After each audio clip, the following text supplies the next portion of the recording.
finally made it. This is the Talks with Friend podcast. I have my friend Luis Lopez here. He is of Mexican descent. Decent attempt at saying like Lopez. How are you supposed to say it? Well, I mean, I guess, like, you would say Lopez, right? Like, if not, you just sound like you're trying to sound like you have a Mexican accent. Which is tricky. Like, I get why it's tricky. Yeah, I get so much stuff about my first name, too, like Luis. Do people call you, like, by different ones, like Louis? Yeah, like, I get like Louis. So, this is actually a good intro because it tells you what I'm doing. I think you know, but, you know, for anyone listening, I work at a gym right now, and it's in a predominantly, like, white area. So, I get a lot of, like, Louis. Like, most of them will say Luis, I say, but, like, I get a lot of Louis. Louis, what's up, my boy? I like Louis. Like, Lou and Louis is, like, easy for you guys. Like, I feel like a lot of the hockey guys just call me Louis. Yeah, true. All right, so first question I ask everybody, it's the baseline, I guess. When was your first drink? Do you remember what it was, where you were, anything? Were you blacked out? You don't remember it? Like, was it a beer, a liquor? I was not blacked out. It was a beer. I don't remember what kind it was. It was like a Miller Lite or Modelo. Or like there's just gonna be racist jokes going He's nonstop. working on a job site. Yeah, he was doing framing. I was 12 years old. Actually, I was like, I think I was maybe 14, 15. It wasn't anything crazy. Not bad. Like even like for a first sip. It was my cousin worked for, or like maybe he was just helping out the Laredo Bucks. You remember the Laredo Bucks, right? Hell Minor league pro team down in Laredo. And so we were on the road in Rio Grande, and we were at a hotel, and he just, like, I don't know, we were just, like, inside. He was underage, too. I think he was, like, 18 or something. And so he was drinking, because obviously he's 18. Yeah. And he gave me, like, one. I think I had, like, one or two. And I very clearly remember being, like, oh, this is actually pretty good. Like, I finished one, like, no problem. And, like, all I had heard up till then was, oh, it's an acquired taste. So you're not going to like your first beer, blah, blah, blah. Like, as a kid, right? You hear that? Yeah. Maybe to scare you, but, yeah. It wasn't too early. And so, like, did you crush, like, a six-pack, or was it just one beer and done?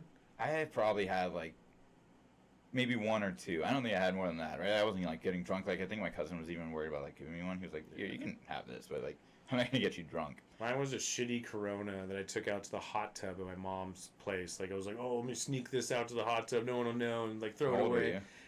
Probably 18. Like, I was a loser, dude. Like, yeah. I'm gonna play in the NHL. That's all I fucking cared about. It was so stupid. Like, I felt like I was like a shoe salesman. Like, my dad was a shoe salesman, and so was I. Like, that's not the way it fucking legacy. Works, dude. We don't even have a shoe sales fucking office. I wouldn't have guessed that. I would have guessed you had beers like at 15, 16 or something. Yeah, like I'm sure it was offered a lot, but my dad scared it into me. He was like, hey, if you fuck this up, like you get a DUI or you get a minor in possession, like you're going to ruin your chances. So if that's what you want, and if you don't, fuck it. Fucking blow it all up, dude. Burn the bridges. But if you really want to do this, take it seriously. Do not get in trouble. Don't do anything dumb. And the day before I go to Canada to try out in the BCHL, I go out egging with my buddy, unload all the eggs on a car at the fucking Dell, and then the guy turns his car on and fucking chases us. Cops come, we get away. But, like, what the fuck are you doing, dude? Like, so I was like, do I really want to play in the NHL? Like, maybe I don't, dude. But I digress. That's wild. That's actually really good advice. Yeah. It's like, someone. And, you know, he's like, don't get a girlfriend. Don't fall in love. I'm like, dude, that's... Maybe good advice, too. Yeah, human nature. But I'm like, fuck. Like, that did digress my potential very much. Like, yeah. I love this redhead at home. Like, fuck, no. Like, do you? Yeah. Like... Well, like, any distraction is really, like, tough on anything you want to do, right? But especially like a sport or like going pro, like doing something like that. Like everything is really a distraction, but I mean, you gotta pick and choose, right? Yeah, I guess it's like if better. There's girls around, if you're like if you want to go out with the boys, like you're gonna pick that most of the time. What's better, a girl getting some pussy or going out and getting blackout drunk and getting in a fight or like breaking your hand? Better than like that. Totally different situation. But yeah, I mean, I don't know. That's why getting girls is like good. I assume my first drink was actually from my mom. Like, I'm teething. You remember that shit back in the day? I know you're not as old as me, but they were like, "Oh, put a little whiskey in their mouth. They'll shut the fuck up." Like, Jesus Christ, y'all are setting us up for failure here. Like, yeah, I've heard stories about that. First whiskey sour, you're like, whoa, like I'm back. You like go back to your baby. You're like, whoa, shit, like just a flashback. What if that's what it is? Yeah, that would. You turn into however old you were when you first had your drink. That's how I felt when I got that Zyn a few months ago. I was like, whoa, like my brain's turned back on, like sick. 2020 again. Like, I'm so excited. All right, so how do you feel about pineapple on pizza? I will indulge in a piece or two, but I'm not eating a whole pie with it on there. Dude, you know what? I honestly don't, like, I think I've maybe had a bite or maybe, like, a slice of it. Like, I don't even have an opinion on it, really. For a while, because this has been a debate. This is, like, almost like an age-old debate. Like, pineapple on pizza, right? I used to be strong, like, hard no on it, but I'm kind of indifferent now. If you want to enjoy it. But I don't think I like it. It's kind of too sweet. I don't think I like pineapple. Oh, okay, this is what I was going to ask. Could you on the Do you side? like pineapple? No, I don't like pineapple anymore because I heard it has like little spikes in it. So sometimes like the top of your mouth will have a little like buzz to it, and it's from like these little spikes that come out of it. It's almost like a deterrent for animals to eat it or something, like an evolution of that. But I was like, that's fucked up. Fucking thing's trying to hurt me when I eat it. Like anytime you feel a hard thing, you're gonna just freak out. Fuck. Like, so. Yeah, I mean, like... I'm kind of indifferent about it, honestly. You know, with the weird blowjob stories of the past, like, oh, whatever you eat, you know, it tastes like that when it comes out. So my girlfriend did ask me to eat some pineapple. And Actually? It did turn out that, yeah, a whole day of pineapple, like, you know, whatever, pineapple burger. A whole day? Yeah, just one day, and then the next day, here you go, here's my loads. And here's my loads. It was like, sweet, these taste pretty good. Like a little I feel like that would be too much, though. You know, like you put too much of one thing in one drink. Like, I feel like a whole day of just eating pineapple. Like, woo, that's a little She's too much. You just stabbed my entire mouth. Like, that's what's up. That's funny.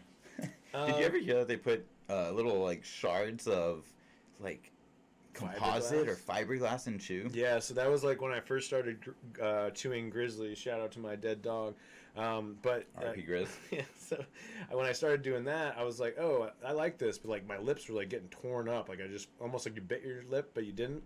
And so I was like, that's weird. So then I Google it, and it's like, yeah, they put shards of fiberglass in it. It slits your membrane of your wall of your mouth. And that's how you get the blood like into your bloodstream like quicker, right? So that's the thing. But then that's when I switched to pouches because like I don't like that. And with that, you can just have abrasion. So just say you move your tongue around with it, that's enough to get it into your bloodstream. So very much safer, I think. Anyway. I've heard that it was a myth though, like the whole fiberglass thing. I mean, fuck, man, I would pull out those Grizzlies, and, like, sometimes you get a big dog where it's, like, this piece that's, like, super long, and you're like, that's not supposed to be in here. You ever do Stoker's? No, what is that? Is that the big bucket? Yeah, it's a big bucket, and it was, like, dirt cheap, so this is what we would crush in juniors. Like, we would get community little buckets. They're, like, this big. Like, everybody fills their tin up real quick. Yeah, they came with like these little shitty tins that you can just scoop in and just have them. They were like break in your pocket, right? Because they're so shitty. Yeah. But yeah, you just go and like we would have community tins. I think it wasn't even a tin. It was a tub, like this like bucket. This little bucket was probably like $20 or something ridiculous. Because a tin was like $2 or like $3. God, I think I went in the other day and I ran out of my stuff, and I go in, I'm like, hey, let me get a citrus in, like $8.50. I'm like, holy shit, I'm doing one of these a day, and when I get these Lucy's, right, those are free, nice sponsor. But the other ones I get from Sweden, they're like $2.50 a pop. You have to buy 10, and you have to pay shipping, so whatever. But yeah, it's insane. But I also get it, right? It's like a health tax almost. Like, hey, you want to do something unhealthy? Give us $2. Right. And so it's like, when I was up in Canada, I did a project, and they're like, pick any subject, whatever, right? And I was always against cigarettes, the carcinogens, the blah, blah, blah. My aunt had quit after when she was having a kid. So I like, fuck this, let's do a project about that. And so in Canada, at the grocery stores, they actually black out these boxes. Like, it's almost like cupboards or like, like in your kitchen, and so they're behind that. So all the cigarettes, all the bad stuff, liquor, whatever you want to get's in there, so that it's not like, oh, I walk in, I'm like, you know what, like I want one of those. So it's just like, well, it kind of makes you want it more. Yeah, so that's why I was like, what the fuck's in there? And there's only like 2 flavors of chew. You're like, fuck you. But yeah, so I did a project on that, and then the tax is there. So right now, if you go get a tin there, it's about $30. And they have a smaller version that's like 18, like a thin, slim one. That is insane, but it's the, to not make you want to do it. And like, I don't know if they're trying to make you not drive cars there too. It's $6 a fucking gallon. Like, what the fuck is going on in Canada, dude? You want you to drive cars. I think that's a separate issue. I think that's an economy thing. I think that's different. Our carbon footprint. The oil is different than the nicotine prices. But yeah, that place is just nuts. Like, they really. Well, I played a year of juniors there, and even there, like, so I think now the States does it. But before the States used to, instead of your Hughes little tin here, which is actually really sick. You would have like a big like Skol logo, right, or Copenhagen. Well, in Canada they had like half of the label blocked off, and it said like, warning, this causes cancer. Yeah. And I remember it was like different when I went to go play in Canada, and also it was like $20 a tin, which is outrageous. Now I guess it's 30, which is even more outrageous, but I guess inflation, right? Even in Canada. But like now the U.S. does that too, where it's half blacked off, and I've even seen some wine bottles that have like it's got a big thing that says, "Hey, Well, the dangers of alcohol and and whatnot." theirs is even worse. Like, you don't have to do it on liquor or anything because it's a little bit different process of making In it, Canada? fermenting it. No, just with wine. Oh, yeah. So wine, they have to spray a lot of pesticides to keep the bugs away from the vineyards. So then that's an absorption going into the plant. So that's why it's more carcinogenic than, say, tequila or something like that. Like, of course, they're using something, and I'll try to get organic tequila, organic vodka. But then that also brings another string You of... actually try to get Yeah, organic I mean, tequila vodka? just like, or like, make sure it's from Mexico. It's not Don Julio or whatever the fuck, or like the Skull thing.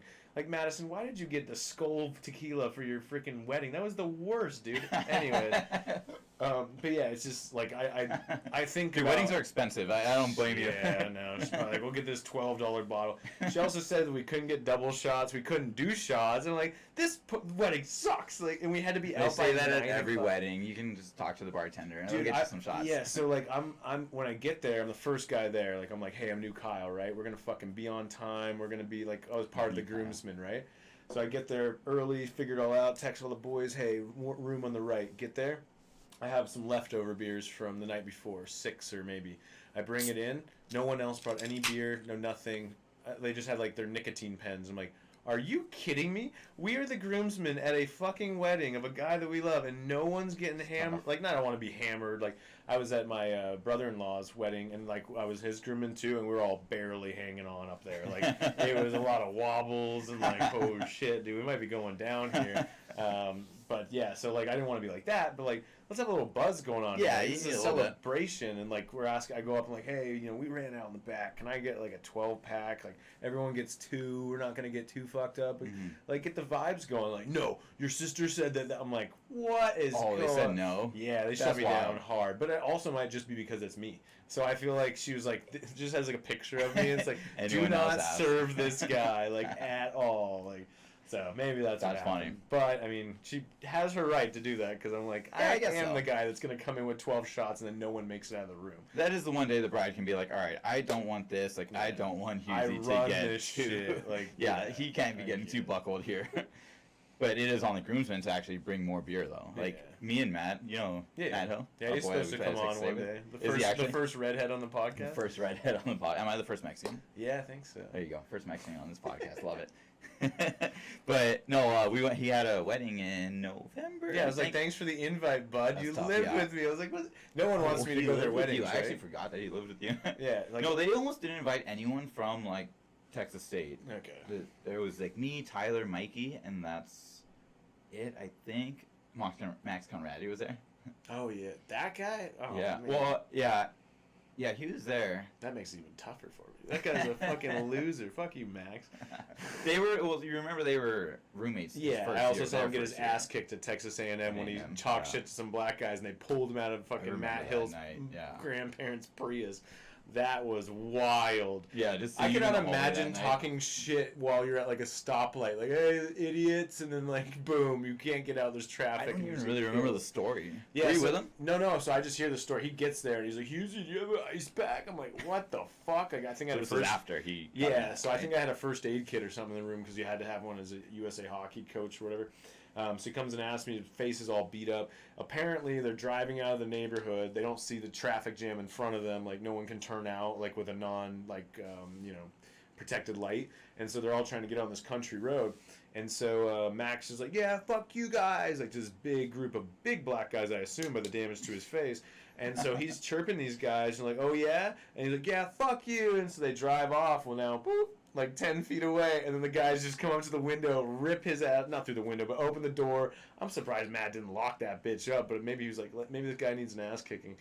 Just gets pumped, and then, I don't know, throw him back in, or they had to come back and get him. But like, the guys were like threatening to kick the Prius, like, fucking open the door, or I'll kick the fucking Prius, because this is grandparents' cars, like, fucking unlock, like, let it, see ya, Max, like. Wait, kick the Prius? Yeah, they're like, we're gonna fucking kick the shit out of your car, open the fucking door. I mean, is that really gonna do that much damage? Yeah, I mean, I don't know, it looks like hail damage, right? Like, or you just go to your insurance and be like, hey, fucking hoodlums came through the neighborhood. Wait for the green light. Hit and run, but yeah, so he got fucked up, and I feel like he needed that. Max, come on the show and tell me if I'm wrong, but I feel like everyone needs to be checked sometimes, and I like it a lot when I get checked. I mean, it's just like a wake-up call, like, oh, no, there's someone bigger and better than you out in the world. Don't fucking think you run the streets. Like, you know, I put on my Instagram the other day, I run this town. I don't know if I do, but I'm getting there. I saw that, Also, actually. nobody come at me that runs the city as well. I run Georgetown. Y'all can We can have run it together, right?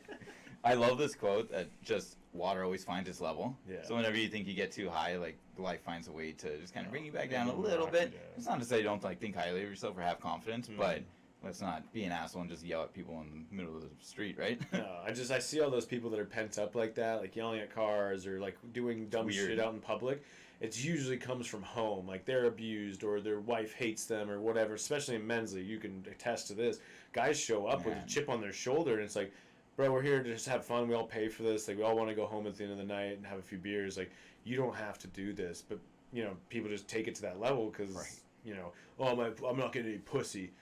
Sick, dude. Like, what are you going to go blow up a mosque? Like, what the fuck is going on here? Like, why would you go to these extremes? Like, take it out on other guys. You're going to see in a couple weeks. Like, we're not going to forget. I keep receipts like everybody else does. It's like a small community here in Austin, yeah, too. there's like 100 players maybe that are in all these leagues. Like, I just don't understand. It's ridiculous. Yeah, I heard some of your conversations with Joe on your other podcast, and so you play A League, I play B1 at the Pond right now. No big deal. And I see the no big deal. I mean, yeah, it is really no big deal. I also play double A.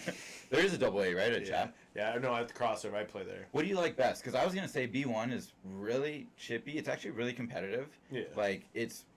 I see everyone post after they win, like, we did it, we won the championship. I'm like, so our team's not like that, really. Like, we're competitive, we want to win, but we also don't care. I'm like, why is everyone so chill? Like, why are there fights going on? Yeah, so, like, in here? the A-League, a little more chippy, less skill, so it's a little harder to... At chat, right? Yeah, it's like when I come down, and not Carpy, but, like, other goalies, they don't react to my fakes or anything like a real goalie would, right? So that's what throws me off, and then, like, a little chippy, guys are kind of falling to your knees, so I wear a cage, of course, now, because I'm not fucking losing teeth. I'm an idiot, I still wear a visor. Ugh. I do it for coaching, because, like, I don't think the threat's there yet. But for playing, no, I have to wear the cage. And, like, I had one game where they put me at center, and those face-offs are dangerous, bro. I've never taken a face-off. I hear our forwards go through some shit, like cross-checks for no reason. Yeah. What is like, going on? Like, I've looked at one of our centers on my AA team, and, like, there's a divot out of the blade because people coming down from the stick.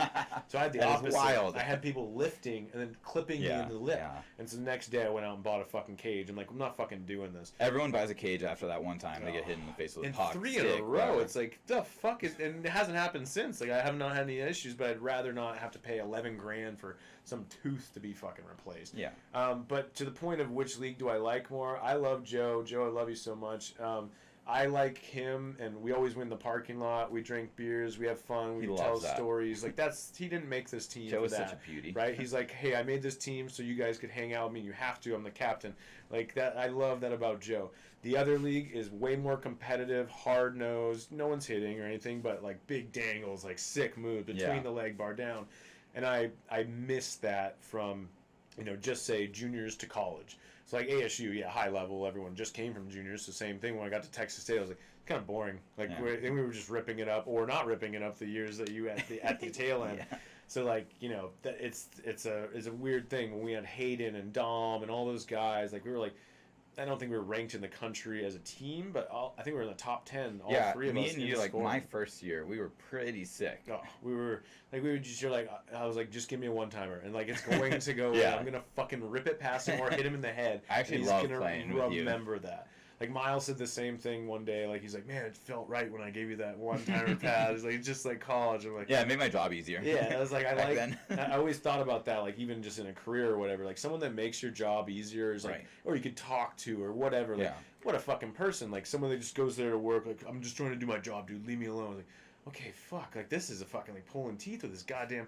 But it's not like you guys chose to be there together. At least with us, it was like, hey, we're going to be D partners, or hey, you know, we seem like whatever, like, we mend or whatever. So, okay, so I'll jump onto that, I guess.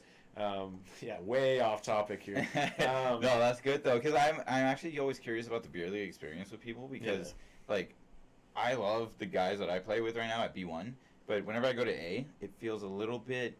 like not easier. It's a little bit easier because you play with good guys, right? Yeah. You got to kind of be on it the whole time. Like, everyone's just better. But there's less chippiness. Like, in B1, everyone's got a little chip on their shoulder, like you said. Yeah. It's like there's a little bit more, like, dumb stuff. Like people are hitting. I'm like, what's going on When here? they're Like, yelling at the like, refs, too. Yeah, dude. It's like, So I never bro. chirp the ref because they get it. Like, I hear the other team. I hear some guys on our team do it. I'm like, what are we doing here? Like, just leave the ref alone. I'll, like, chirp a guy if he does something dumb, like slashes me or, like, hits me from behind or, like, something like that. Like, what are we doing here? Like, I'll chirp the guy, but I don't care if we get a power play out of it. Yeah. You know what I mean? I just think it's, like, so dumb. Like, this guy doesn't really want to be here. This is his side Yeah. gig. He's getting paid $50 to do this, and he's got to stay for 4 fucking games, and the last one's at midnight or something. It's like, this, like, leave the fucking dude alone. Like, And I think most guys want to do that, or they start doing it, reffing that is, just because they want to be around the rink. Yeah. Right? So, like, let the guy fucking enjoy it. yeah, that's why I like with Dan or, like, with Kenny and them, like, when they do ref, they're, like, going up and talking to everyone. Like, hey, man, watch your stick on the... They're not coming up going, hey, I run this show. Keep your fucking stick down. You're going Some to refs get are one. assholes like And that's that. the thing. Like, I think it's better if you came from us. Like, I would love to go out there and I know when to stop a fight, or like, hey, I got to put my hand up here. This guy's about to get slashed in the fucking head, or, you know, like something like that. Like, you have to be a player to get in there. So, like, when you see those guys in the NHL, they're all 6'4". Like, how'd they get so big? No, they're just old enforcers or just want to stick around the game. Like, I can make 100 G's fucking traveling around the U.S., hanging out with the boys, getting T-shirts and shit signed. People don't realize how jacked, like, NHL linesmen are, right? Oh my God. Like, when you see NHL that wrestling. arm come down and, like, they're just breaking dudes' arms as they're trying to throw another punch, like, just, no, you're not. Get out of here. And they hug them, and they're just like, they look small compared to them. Even if it's like a 6'2" dude, like 6'6" ref comes in and hugs you like a bear. You're like, oh, fuck. I got a funny story about that, actually. One time in juniors, I was holding one guy, like, just by the collar, like, you know, those little dumb scuffles like, in front of the net. I don't think anything happened, right? But the ref came in right away, whacked my hand down, and it ripped his jersey because there were probably some shitty like jerseys. fresh, clean off? Like just a Yeah, stripe? there was a big gash, like, down here. He had to go get a new jersey, right? Or his trainer went to go get him a new jersey. Yeah. But yeah, it ripped all the way down. Like, I didn't do that. That was the ref. Just like flex on him after, like, fucking right arm, dude, right arm. All right, let me get you I probably just laughed about that. Let me get you another question. We're only at question 2, so we'll have to speed Are we going round to go the through end. all those questions? Oh, we definitely are. These are all specifically for you and just Love it. our lifestyles, and I know you'd like some of them. All right, so next one is, do you jerk off before a night out? Because my biggest thing is, do not go out there with one in the chamber. Because then I think my mind's not as clear, like, oh, you're going to be a little more risky, like, oh, I really want some tonight. But if I get one out before I go, it's smooth sailing, especially not being alone. It's like, yo, let's fucking dial this in. You're going out by yourself? Fucking, we don't need that whatever STD that's coming home with you. Yeah, honestly, that's actually a good thing. Like, I've heard this one guy say, like, his motto is JJO, just jerk off. Like, if you're ever, like, horny and, like, you're about to make a dumb decision like that, you just jerk off, and, like, you won't go home. You'll just stay home. Post-nut clarity. Yeah, exactly. That post-nut clarity, I think it's important. But I don't know. When I was in college, I don't think I did that. Like, I just didn't find time for it. I guess I should have been a little more detailed, right? I should have thought about it a little bit more. I felt like it was like I just liked it. I felt like juniors, like all the guys, you get the older guys, right? And they throw out this Your guys wild say shit it, to you. And yeah. you're like, yeah, maybe. And then even like with a girlfriend or like going on a date, I would also do that because, hey, that might not make me a 1-minute man at the end of the day. Right. Maybe I last 5 to 10 or something. I've already That's gotten. what I hear is the main reason people do it, Yeah. actually. And I don't know if it matters, because I feel like I've tried both, and it's kind of the same. Just I a feel like 1-minute man every time. If you just have 20 beers, you'll last long and it'll be fine. Exactly. But at the same time, what damage does that do internally?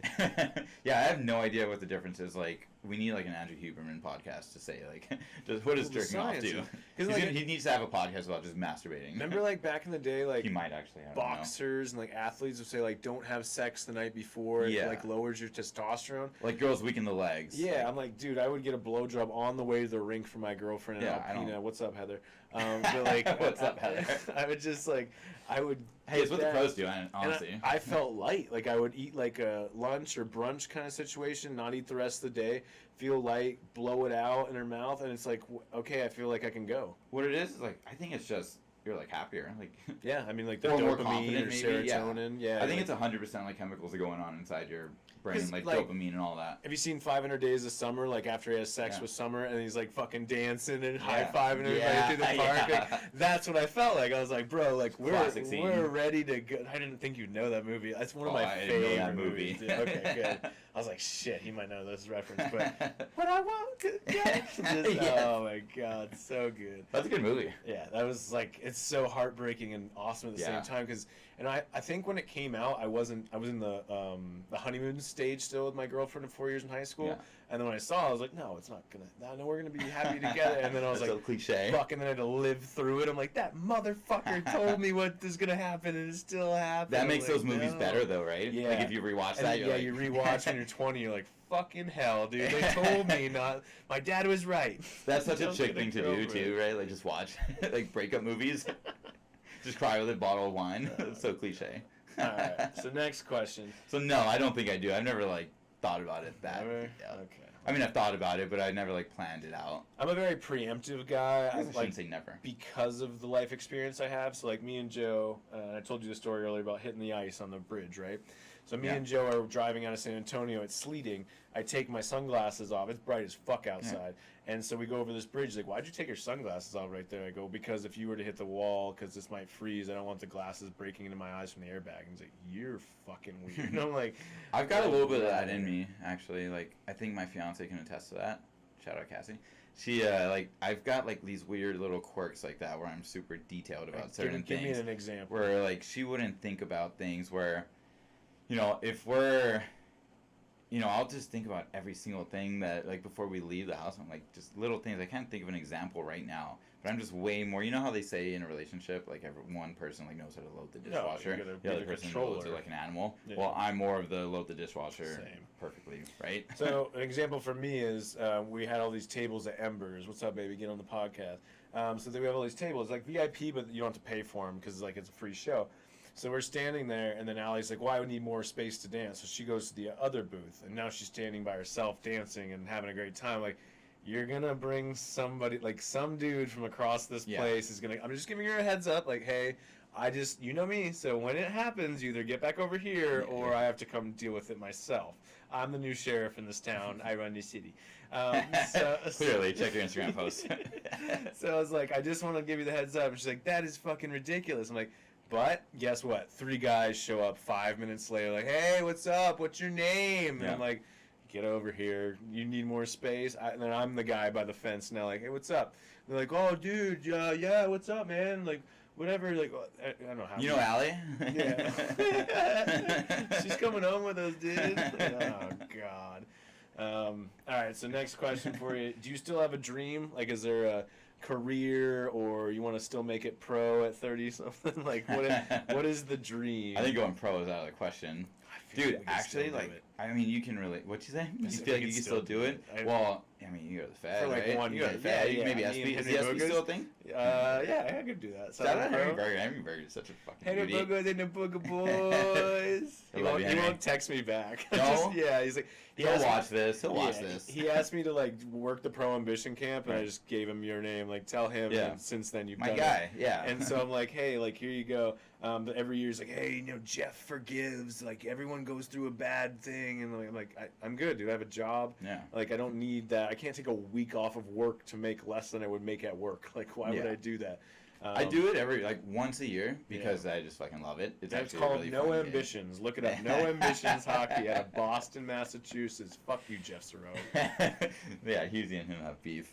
I have actually never met Jeff, but Henry's my boy, so he asked me to coach a camp. I'm like, yeah, I'll do it. I'll coach some kids for a week. Like, it's actually really fun for me. No, it's super awesome. But when you do it 12 weeks in a row for 8 years, I can imagine. No, I'd get burnt out. Like anything.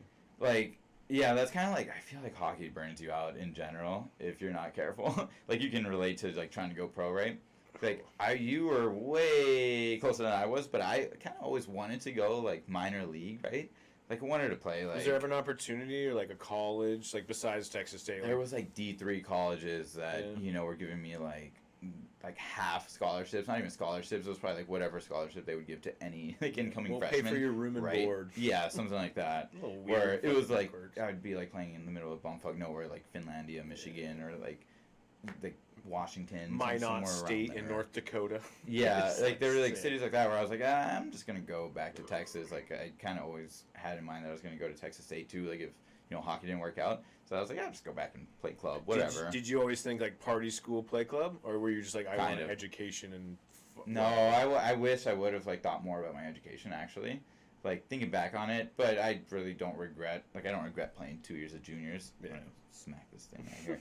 No, I don't regret playing like 2 years of like these like brutal levels of junior, right? Because like they was like good experiences, and I actually don't think I was mature enough to go to college like right when I was 18. So at the time during those couple years, I was like, yeah, I think it'd be cool to go pro. So like I busted my ass off in the gym and like try to do things off the ice because obviously I lived in Laredo in the off season, so I had no. Did you think it on-ice stuff. translated gym to ice? Yeah, when I actually like started doing stuff that Like cardio or muscle? a little bit of both. So I think I work at a gym, so I kind of like I think I'm a professional at this. Like I think I could speak to 10,000 hours. Right?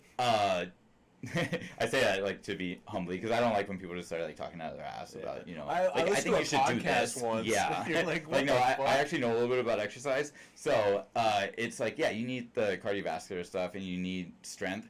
But back then, I think you would remember, like, when you go to the gym, when guys would go to the gym, it was, like, the bodybuilding stuff. Yeah. Like, you would do, like, 10 reps of do bicep as curls, much bench as you press. Can. I'm like, can we just, like, keep the maintenance Yeah, here? Like, and I quickly realized that was not, like, what got you better at hockey. Like, in high school, that's what you do. And it's okay, because you're building muscle. You're, like I was, like, fucking 100 pounds soaking wet, like, when I was 14. So, you start going to the gym when I was, like, 16, 17. And you're just doing that stuff, which is great to build, like, a base and foundation. But then you need and then people like just want to run to get their cardio, right? But you need kind of a different cardio. You need a little bit of everything. So when I started doing like legit things, right, that were like not the bodybuilding splits and not just like running 5 miles, I actually did see a little difference. Like I felt different. But it doesn't help with your skills. Like you still gotta get on the ice and skate, and you gotta stick handle, and that's you gotta the most shoot. expensive fucking part. Right. So, like, what I would do, this used to be my gym, if you will. I'd put a stationary bike here. That's my one cardio. It's easy on the knees, joints, whatever you want to call it. Running, maybe just because I was too fat. It's such a hockey guy thing, too, just having a bike. And so, like, the jerseys were on this side, so I look at them and be like, hey, bitch, this is what you didn't do, fucking loser. Like, so I'd hit that bike for an hour, put on a DJ set, fucking rip it up. They build, like everyone says. So I was just getting stronger and stronger. You're on your Goggins shit. Yeah, so then, but I would also do shifts. So I'm like, all right, what's a shift in hockey? 1 minute to 2 minutes. So that's smart. All right, let's do 2 minutes. And this is like back from 14 on. And I don't know where I got this from. I assume some part of my dad or a YouTube video or whatever. So I do 2 minutes hard, 30 seconds off, or a minute, right? That might be the difference. And so I just do that, and then like, oh shit, this translated to games. Yeah. But every bicep curl I did nothing for me. And then that's when I at some point it hurts. Sad part is, like, at the end, like, when I knew I couldn't make it and got to Texas State and you saw me, I wasn't great, but not awful either, like, just face and, like, body shape, right? You're like, oh, he's all right. Yeah, well, you've lost all that weight. So, like, at the time, I didn't think you were, like, overweight. I wouldn't have said, like, you needed to lose a ton of weight. Yeah. But you probably feel better now, right? Oh, hell yeah. But, like, then I'm just, like, I just shut it down. Because I'm like, well, what's the fucking payoff for going to the gym? What's the point of the fucking pain? Like, you did it all. You tried. You didn't fucking make it. Here's our fall save. Finish a couple years at Texas State. Have fun with the boys. But we're not doing any fucking workouts. Yeah. But, like, that's one of the worst things to do is just go shut it off. Like, even if I just did maintenance. Like, it's understandable, though. Yeah.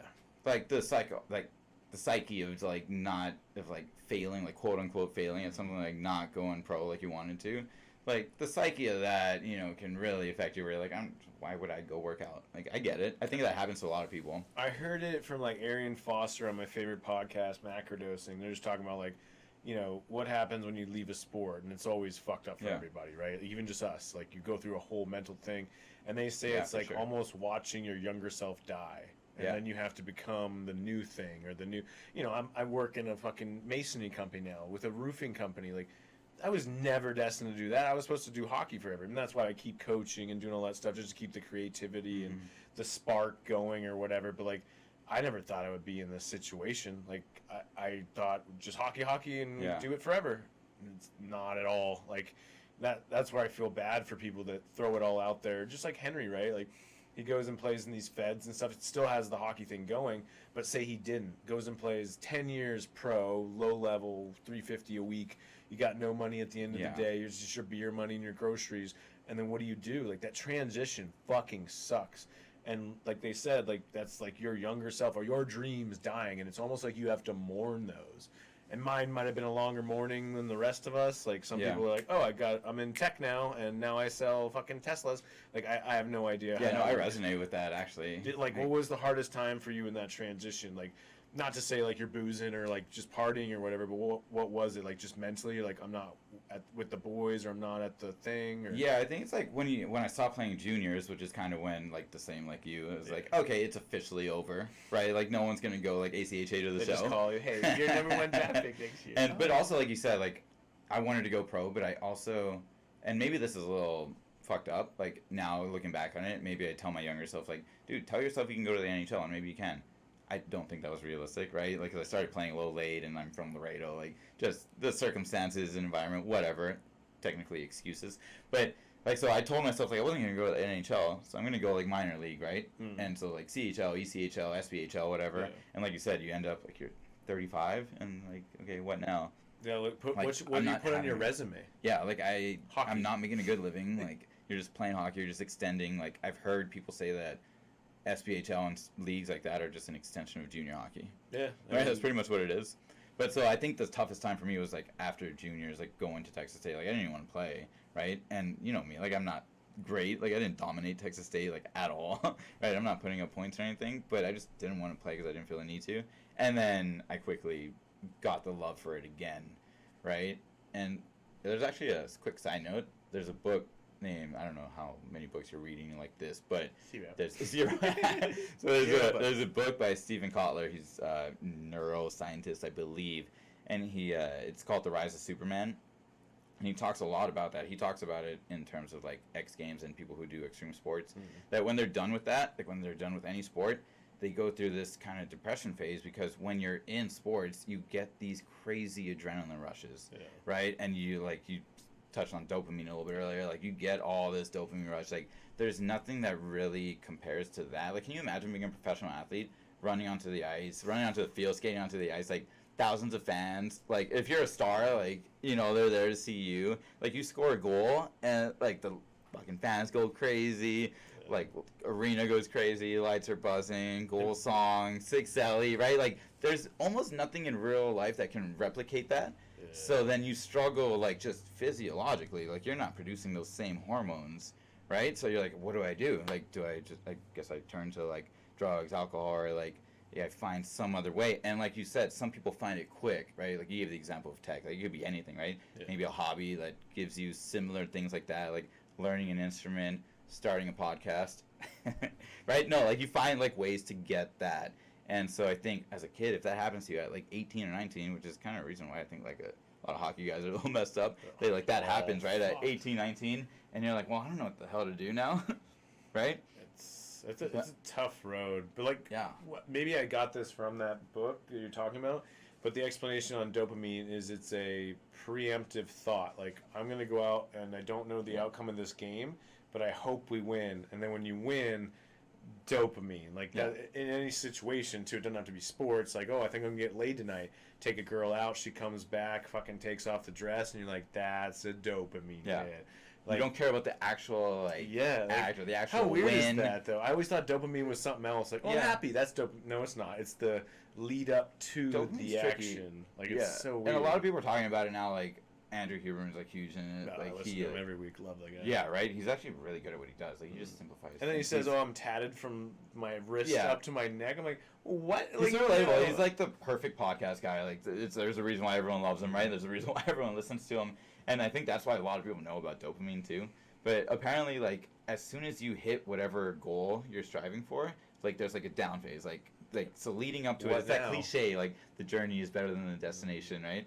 Like physiologically, that's true. It's such a nice journey. Even just like Texas State, like, oh, hope we beat A&M, or like whatever the fuck our rival was. Like, we didn't give a shit about the other games. Fuck TCU. Fuck fucking Texas State or like Red River Shootout. We're ready to fucking beat A&M. That's all you want. You know, we weren't going to playoffs or nationals or anything, but that's like, I don't know, like whenever like Boston plays the Montreal Canadiens, they're a nothing burger. They suck dick. I will tune in every time and like beat those bitches' asses. Like, that's what I want to see. But yeah, sports fandom gives you a different kind of dopamine too. Sports fandom is fucking crazy. Like, all right. So next question for you: do you think this is a simulation we live in? I mean, yeah. I mean, I like to say that it is. I like to joke that it is. I have no idea. I definitely. I wouldn't say I think it is a simulation, but there's like a lot of things that happen where I'm like, okay, we live in a fucking simulation. It's just so weird. Like, just certain things or like things that I put in the universe or say. Like, I'm like, oh, I want a sponsor for the podcast. Boom. Why? How did like I just was throwing that at the wall and it stuck? Like, what is that? Like, I don't. It gets very weird. Like, we're in Nashville last week, and it's just all this lit up Broadway, and me and Joe, I'm like, is this a simulation? Like, what are we doing here? Like, we just decided to coach together at the beginning of the year, and we signed up for an extra camp, and now we're drunk on a fucking rooftop bar, like, listening to honky tonk, like, at Tootsie's. Like, what is going on here, dude? Like, there's no way this is real. I just messaged you back, like, hey, would you like to coach with me this year? And then we're doing this. Like, just weird. There's too many things like that happen where it's like you see the same people over and over. Like you go to a different city and you see the same person. Like a couple months ago, I was in Vegas, and Vegas obviously like a huge city. Like if you go to a casino, like it's just littered with people that you're not really paying attention. Like people are just flowing through, and there's a ton of people. There was one time we went and we saw this group of people, like this group of guys, and we like noticed them. I was with my cousin who lives in Vegas with his wife. And my fiance, it was just us four. We were we were watching a game. We were watching the Golden Knights game, I guess. Dude, he works for the AHL team, so that's why we were watching that. And the guys next to us like lost a bunch of money. It was actually really funny. They were like they acted like they lost a bunch of money. They were just down in the dumps. I think Vegas lost. And my cousin asked him like, "How much you lose?" The guy turns over. He's like $200, and we're like, come on, you guys acting like you lost your house right now. We're gonna sell the children. Like, what? But anyways, we saw those same people the next day at a different hotel, like at a different casino. Which in Vegas, like, have you been to Vegas? Oh yeah. Yeah, it's like insane to just see someone at a different casino. Because there's so many people. Like you don't really see that. You're not going to the same bars, not maybe the same casino, right? But we saw him at a different casino, and then the next time we saw him at another casino. Like I don't think we were in the casino, but it's just like maybe another hotel, I should say. Yeah. Right, and so that's the kind of things that make you seem like am I being pranked here? Like, do I just live in a little bubble? Right. It's fucking weird. Like, yeah, I go to the same places a lot, concourse, wherever I'm going for concerts. I do see the same people, but I'm like, how many? No, that's normal though. Yes, but there's something that you can't makes explain, sense, right? But yeah, you're in Vegas, and you're like just like going around, like, oh, I'm gonna go on the Ferris wheel, and all of a sudden the fucking guy in room 202 next to you's there. You're like, everyone here. How the fuck did you get here with me? Like, I'm your guardian angel, bitch. But I feel like everyone probably has those experiences, right? Oh yeah, I mean, I don't like just the thing of like the putting in the universe, right? You said earlier, like, hey, if you talk it, write it, whatever, journal it, like all the bullshit. And somehow, maybe it doesn't get there. Like, I always wanted to play in the NHL. It didn't work. Yeah. But we got kind of close. Like, we did the whole thing I think sometimes it happens, like, differently. Which is, like, you asked me if I still had a dream. Oh, my dream was to, like, play, like, minor league hockey, right? Yeah. Like, which is kind of weird and, like, kind of sad. But, I was like, this is the coolest sport in the world. I just want to keep playing hockey, right? Like, so I just wanted to go as far as I could. But then I realized that wasn't going to happen, and so I picked my major to be exercise sports science, so I can go into hockey and like work as a strength coach. Now that's kind of changed, right? But that was my dream to like, I can still go to the NHL. And so just thinking like, oh, I want to go to the NHL, right? Like as you're a player, I think this is why it happens with a lot of guys, like people who go into media or even go into coaching, right? Yeah. They're like, I want to go to the NHL. I want to go to the NHL. It doesn't happen to them as a player, but then like they've already kind of set their mind to go to the NHL, so that somehow life takes them there in a different way, right? Like through media or through coaching. Yeah. I think there's some merit to that where like if you're just laser focused on something, you're gonna get there or somewhere around there, right? Like, and let me tell you something. Right? Clip this, Ryan. I think that consistency is key, and just not making to the NHL is cool or whatever. But if you just keep showing up, the people that just keep fucking showing up on a bad day, a good day, whatever it is. If you fucking keep showing up, something good will happen to you. In whatever you do, with a girlfriend, a family member, whatever, just keep fucking showing up because those are the people that make it. But if you go and you're like, oh, I'm going to try golf, you play 5 rounds, and you're like, I fucking hate this. Yeah. Well, guess what? That wasn't for you. But if you maybe just stuck around for 5-10 years, maybe it's your new favorite sport. It's that 10,000 hours rule. Yeah, maybe it's your fucking new hobby. Maybe this gets you so many friends. You're at the clubhouse laughing it up. Well, guess what, Ricky? You're living at home in a dungy apartment and you're fucking jerking off with a clown on your face. Like, it's so ridiculous. Like, if you just It's what every Just successful show up. person says. Yeah. It's just persistence and just, like, keep going. Like, the people who are at the top of their game, whatever industry it is, like, all it is, like, they might not be the most talented or whatever, but they just kept showing up, and they just do it over and over again. Like, literally every day, like, every hour. And people don't want to do the boring stuff, right? Like, myself included, I'm trying to train myself to just be better every day. Like, you look at these, like, CEOs and people who are on top of their game, like, they're doing these things every day. Like, and they don't make it until they're, like, 40. Because, like, they just keep showing up every single day. Because, like, that's what I hear these successful people do, so. Whatever, like, industry you're in, those people are older than you that run it. Yeah. And eventually they have to be replaced. So, like, you sit there from 20 to 40, you're like, oh, fuck, I wasted all those years. Well, now you're in a management position, you're making $350K a year, and you're sitting fat. Like, you don't have to do anything. Yeah. It's like, okay, but then, like, a lot of people, like, Esson, sorry to call you out again, but, like, when again? How many times are you calling us out on this podcast? Look back on the other episodes. Everyone go back and click them and just leave them on all day. I miss you. On replays. But, like, when, like, and it was a young age of his, right? But he'd be like, oh, let's do a food truck, or let's do, not to me, just, like, in general, let's do this, quick fix, quick cash, oh, Dogecoin. Like, not that's a bad example, but, like, just that little dumb shit of, like, we gotta make a good analogy. Let's make $100,000 right now. It was like, no, you should take a year to make $100,000 or, like, whatever it is. And I feel like all those quick schemes, like, you know, those little ab machines back in the day, you strap to your body and, like, everyone leave this on. Yeah, it's like, you're going to come out with fucking sideways abs. Like, there's no way that's going to work out. Like, just do a 7-day fast like I did. But, yeah, it's like... buy my new fitness plan. KyleHughes.com/ beers, zins, don't eat. Yeah, there's people that are like that just bounce from project to project. And I honestly wish I had a little bit of that in me, where I was a little more like, oh, I want to do this, like a little bit more spontaneous. But I think the long game always wins. Like, but you do need to have a little direction, right? All right, let's try to rip through these.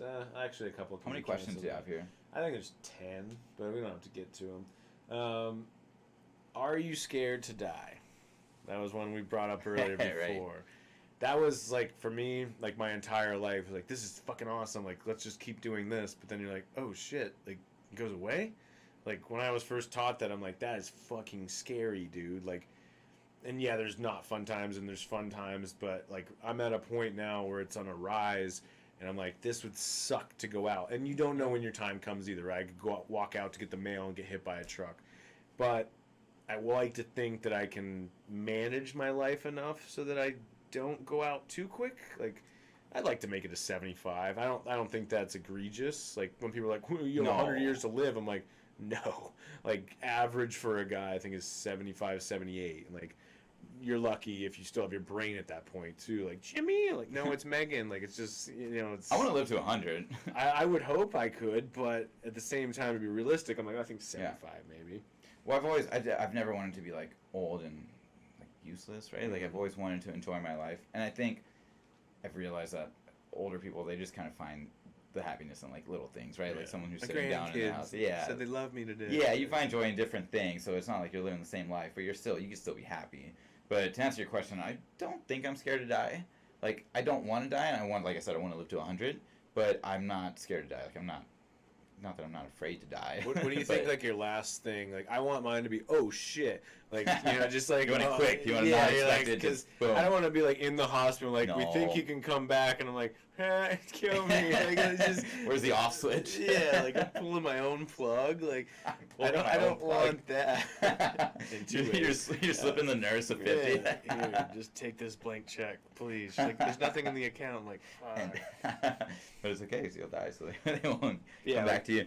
Like you said, I don't want to be, like, incapacitated and be, like, in a wheelchair and my family's pushing me around at the beach. I'm like... But that's why you're taking all these supplements and doing what you can to kind of try to extend your life as we sit here and drink 20 beers.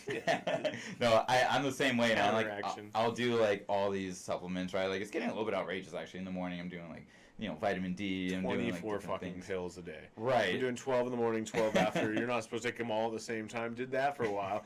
Like, make sure you have the cayenne and the fucking D3 with the K2. I'm like, what man, we're in the same boat. What am I doing, dude? Like, but I'm like, it's... A lot of that has merit, though. Like, take care of yourself. Like, also just simply drink water, too.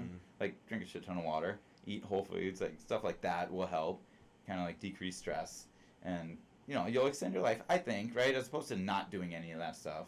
But then I always just like the NHL thing, like, oh fuck, I didn't make it, shut it down.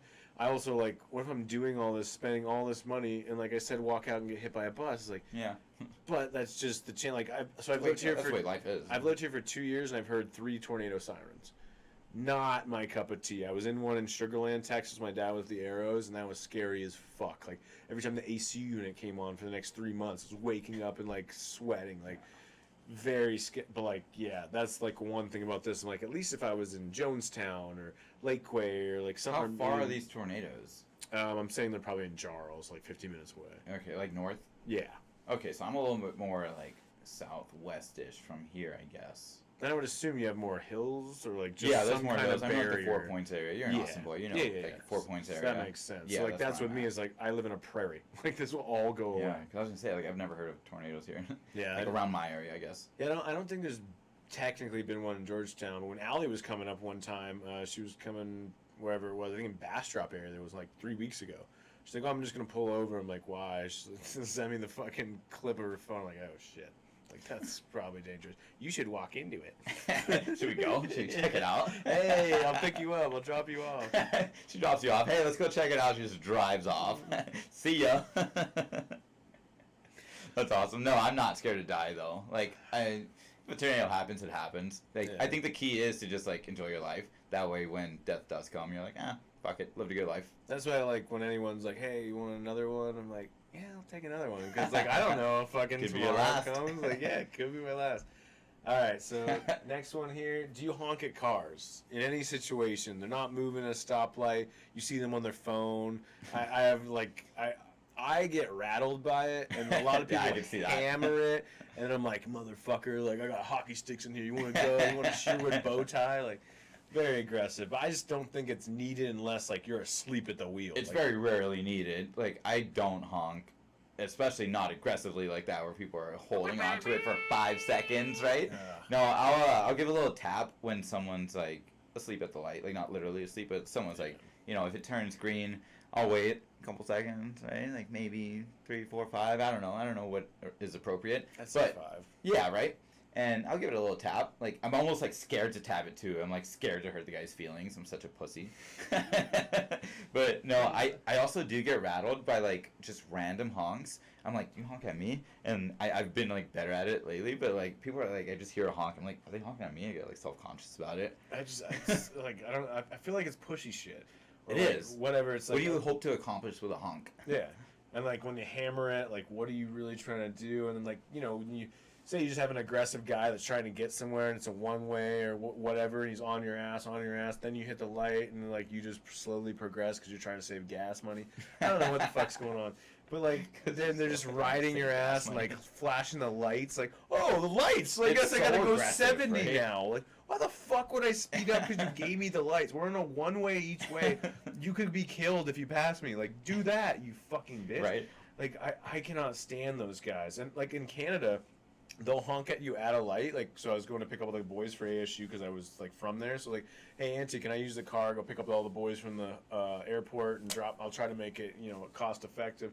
Going to get them, so I'm at the light, and one of the guys like, hey, I just landed, so I'm at a light, stopped. Hey man, yeah, I'll be there in 15 minutes. Just hang out by baggage claim 3. All right, cool. Person next to me and the wife are both looking at me through the window, going, I'm like, what? I'm like, get off your fucking phone. I'm like, bro, we're at a fucking light, and I think that technically, I don't know if it's here or there, that's the way it should be, but yeah, you can't be on it at all. So I was like, what the fuck? So I go back home, like, this is bullshit. And so my aunt's like, no, that's the law. Like, you can't be on your phone at all. I'm like, I'm not, like, face down, like, driving into traffic. Like, I'm at a stoplight, fucking sending a text to someone, hey, I'll be there in 15. It's not like there was location finders back then. Like, oh, Hughes going to be here in 5. Like, and if I'm doing that too, like if I'm down on my phone and like the light's green and I just like didn't notice that I'm texting, honk at me, sure. As long as it's not too aggressive or like an asshole like that. Also, the worst is when people like drive by and they'll just like look at you, like fucking like stare you down, right? I'm always like kind of side eyeing to see if they're looking, and I see it so much. I'm like, what the hell is going on? Like, why are you acting tough on the road? Like, what's going on? Toughest on the road I had, I get a bunch of bags of cement and like, take them out to the boys in Lakeway, and it's all hilly. Yeah. So they're like, "Oh, this one's busted," and like they can't get it right because it's just cement in the back of my truck. So I'm like, "All right, cool. See you boys. I'm going home." So drive back to Buda. I'm ripping down the highway. The bag's empty, so it's just like dust is coming out the back. Not too aggressive, but it's up there. So it's a 2-lane. Guy's behind me. And fucking just hitting him with it, and he's like right behind me. I'm like, just go left, go around, dude, go around. So he goes around and he fucking shows his gun. Jesus. Like banishes his gun. I don't know if that's a word. Banishes. Just shows me his gun, puts it back down, then drives off. I'm like, you're gonna show me that and not do anything with it? Like, no girl's gonna come over, show me your tits, and then be like, I gotta go. Like, I'm gonna do something to that. So like, I was so confused. I'm like, what the fuck was that? And then like, I told somebody about like, dude, you gotta be careful out there. Like, you really gotta sweep out your truck before you leave. I'm like, no. Like, I thought you were saying be careful about guys with guns. Oh yeah, no, that's definitely high alert here. Like, sometimes I'll leave a concert 30 minutes early just because I don't know what's like 6th Street and like Concourse is off towards the airport, but 6th Street, like if I go to Kingdom or something like that, it's not the best place to go. So I'll be like, all right, I'm not gonna meet this DJ tonight. I'm gonna ditch out here and like get past the drunk drivers and get home safe. But yeah, it's like it's a fucking shit show out there, and everyone's got a fucking gun. Like my buddies going out there like, oh dude, someone shot at the comedy club last night. I'm like, what the fuck, like. Ridiculous. And I don't know if it's better to have it as a legal thing, and maybe someone saves your life at a grocery store and like bang bang, but it just feels like everyone. Like I think we have more guns in Texas than in like third world countries that have armies. Like the fuck is going on here? We have more tigers than anywhere in the world. Yeah, it's like it's insane what goes on. If we did like a buyback gun campaign, we would like be able to build the Eiffel Tower here out of the fucking guns in Texas. Build the Eiffel Tower. I feel like I'm making that up, but might be a stretch, but I can kind of see that though. Maybe not the Eiffel Tower, but I can see that. How long do you think it would take you to make $90K? From right this minute, you have $0. $90K? Yeah. Oh, from $0. Yeah, like right now, you look at your bank account, it's zero. And you don't have a job.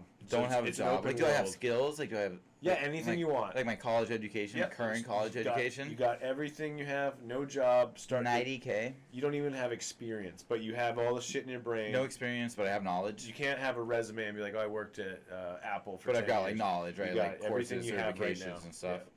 Yeah. Man, well, so this is a tricky question, right? Because I think like in my field especially, and probably in most fields, like experience, like just gives you more knowledge and makes you better, right? So that's how I'm looking at it, like from my skill set and whatnot, like as far as being in the gym industry, which I actually wouldn't be in the gym industry if it wasn't for the specific like gym that I'm at, really, like in my boss. So I don't know if I would even go to that industry, but I think I could make $90K in like 900K. 900K? Yeah, sorry, a little bigger picture. Oh, 900K. Almost a mil. 900K. Yeah.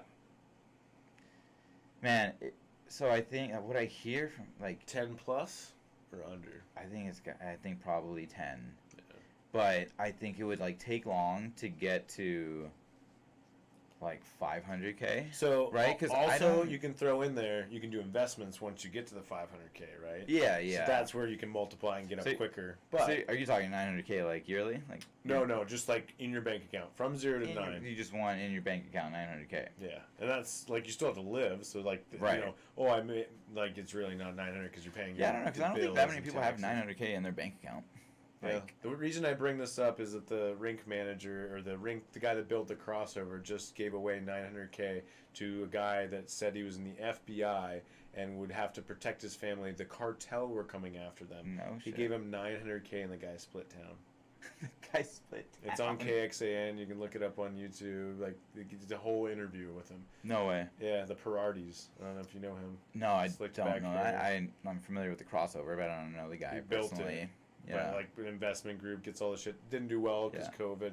And then some guy just lies to him and was like, hey, they're going to kill it. They got the guy, but the money's in a Swiss bank account. Yeah, I feel like I was going to say 10 years, like just as a broad statement, because I think I could get to like 100K in like a year. Yeah. And then from there, like you said, like investments and stuff, I can probably get, double that, hopefully in 5. And then after that, like double that. right? Like that's what I keep keep thinking about. Like, how sad is But that? I think like exponentially you can keep going. I know. Well, apparently he's got a lot of money to blow, right? If that was like a chunk of it, like say he had Yeah. 2, and it's like, oh, there's 9. Like, fuck, dude, half your wealth is gone after, say, 10 to 20 years of. What do you building do? it. Just fucking like Zell him? Like That's what I was trying to figure out. Like, do you have to come with cash? Like, do you 900,000, go- dude. Like most people aren't that liquid. So I'm assuming it probably was like, hey, give me a payment plan. I don't know this guy, though, like- Yeah, yeah. So like that's what I'm trying to think. I'm like, fuck, you just bring him a briefcase, like, or a check, or e-transfer. I would assume it's in crypto, to be honest with you, because of the transfer rates and stuff. Yeah, or even if you got it like tied up somewhere, like I said, you're not that liquid. Like you can have like investments like in like whatever properties you own or stock market or businesses you're a part of, but you gotta like you can't just pull out 900K usually that quick. That's what I was like. That was the biggest. Like, that's crazy. Like, that doesn't even make sense that can Right. even happen. But I guess like big Fortune 500 companies are moving that money Yeah. in milliseconds. Like, That's- boom, boom, investing, boom, boom. Yeah, I was like, that fucking sucks, bro. And the wife's divorcing him. Like, it's a whole. Because of that. I would assume. Like, I'd just be like, yo, like, and I don't know. When things are too extreme or too good to be true, I feel like it's almost false narratives. So, like, if someone's like, oh, you're going to make X amount of money on this investment, and it doesn't have, like, it's too good to be true. Yeah. Or if it's like, the end of the world's happening, you hear about that comet? Like, okay, it's not really, right? Yeah, usually any extreme isn't. That's right. where I'm like, I don't know what this guy, like, didn't take a grain of salt, or maybe the guy was like, yo, you have to today, or they'll be here tomorrow, but, like, also, what were you doing that got you... Is he hanging around like Yeah. dark places? Like, is he hanging around people that might kill him? Like, Yes. what's going on? So How are you that's- involved with the cartel? That's what I'm thinking. Like, there must have been something linking him to this yeah, family. people would need to ask questions like that. Yeah, like I'm like the why is the KXAN cartel guy's like, like so why'd you do it? He's like, he was threatening my family. Like, okay, well you're a good dad. I'm like, no, No, ask him. why is he threatening? Yeah, your like family? what did you money launder? Who did you owe in Mexico, just- bro? Like what? Well, maybe people go after people who are filthy rich like that. But like, but I he's don't not think that's just- filthy rich. That's like And I don't think that's happening like, Medium in the level States, rich. right? I might be ignorant to it, but I don't think that's happening in the States. no, like the cartel is gonna Yeah, come. that happens in like third world countries, I think, right? Yeah, Where yeah. like you Hey, we get got your tourists or daughter. something. Yeah. That would have been a better thing. Like, hey, they actually got one of them. Here's 900K. Okay, but just the threat. It's like, I don't know, man. It just, Here you go.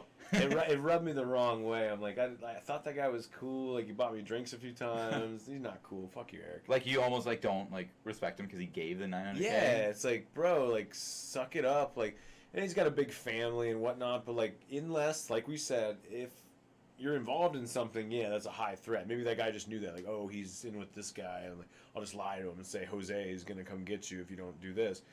But, like, that's such. If you have 900K to just pull out, like I think you could like take your family somewhere else, right? Yeah, Like, I'd be just like, uproot your life we're if you done. need to. We're gonna live in Peru from Yeah. now on. Like, see you later. Unless he's like in deep with like some sort of cartel that's gonna like really follow him, like And I follow have- him 24/7, which I I have to assume, like, when you build a building like that, right? $25 million ring. There's Yeah, that's also an other insane facilities.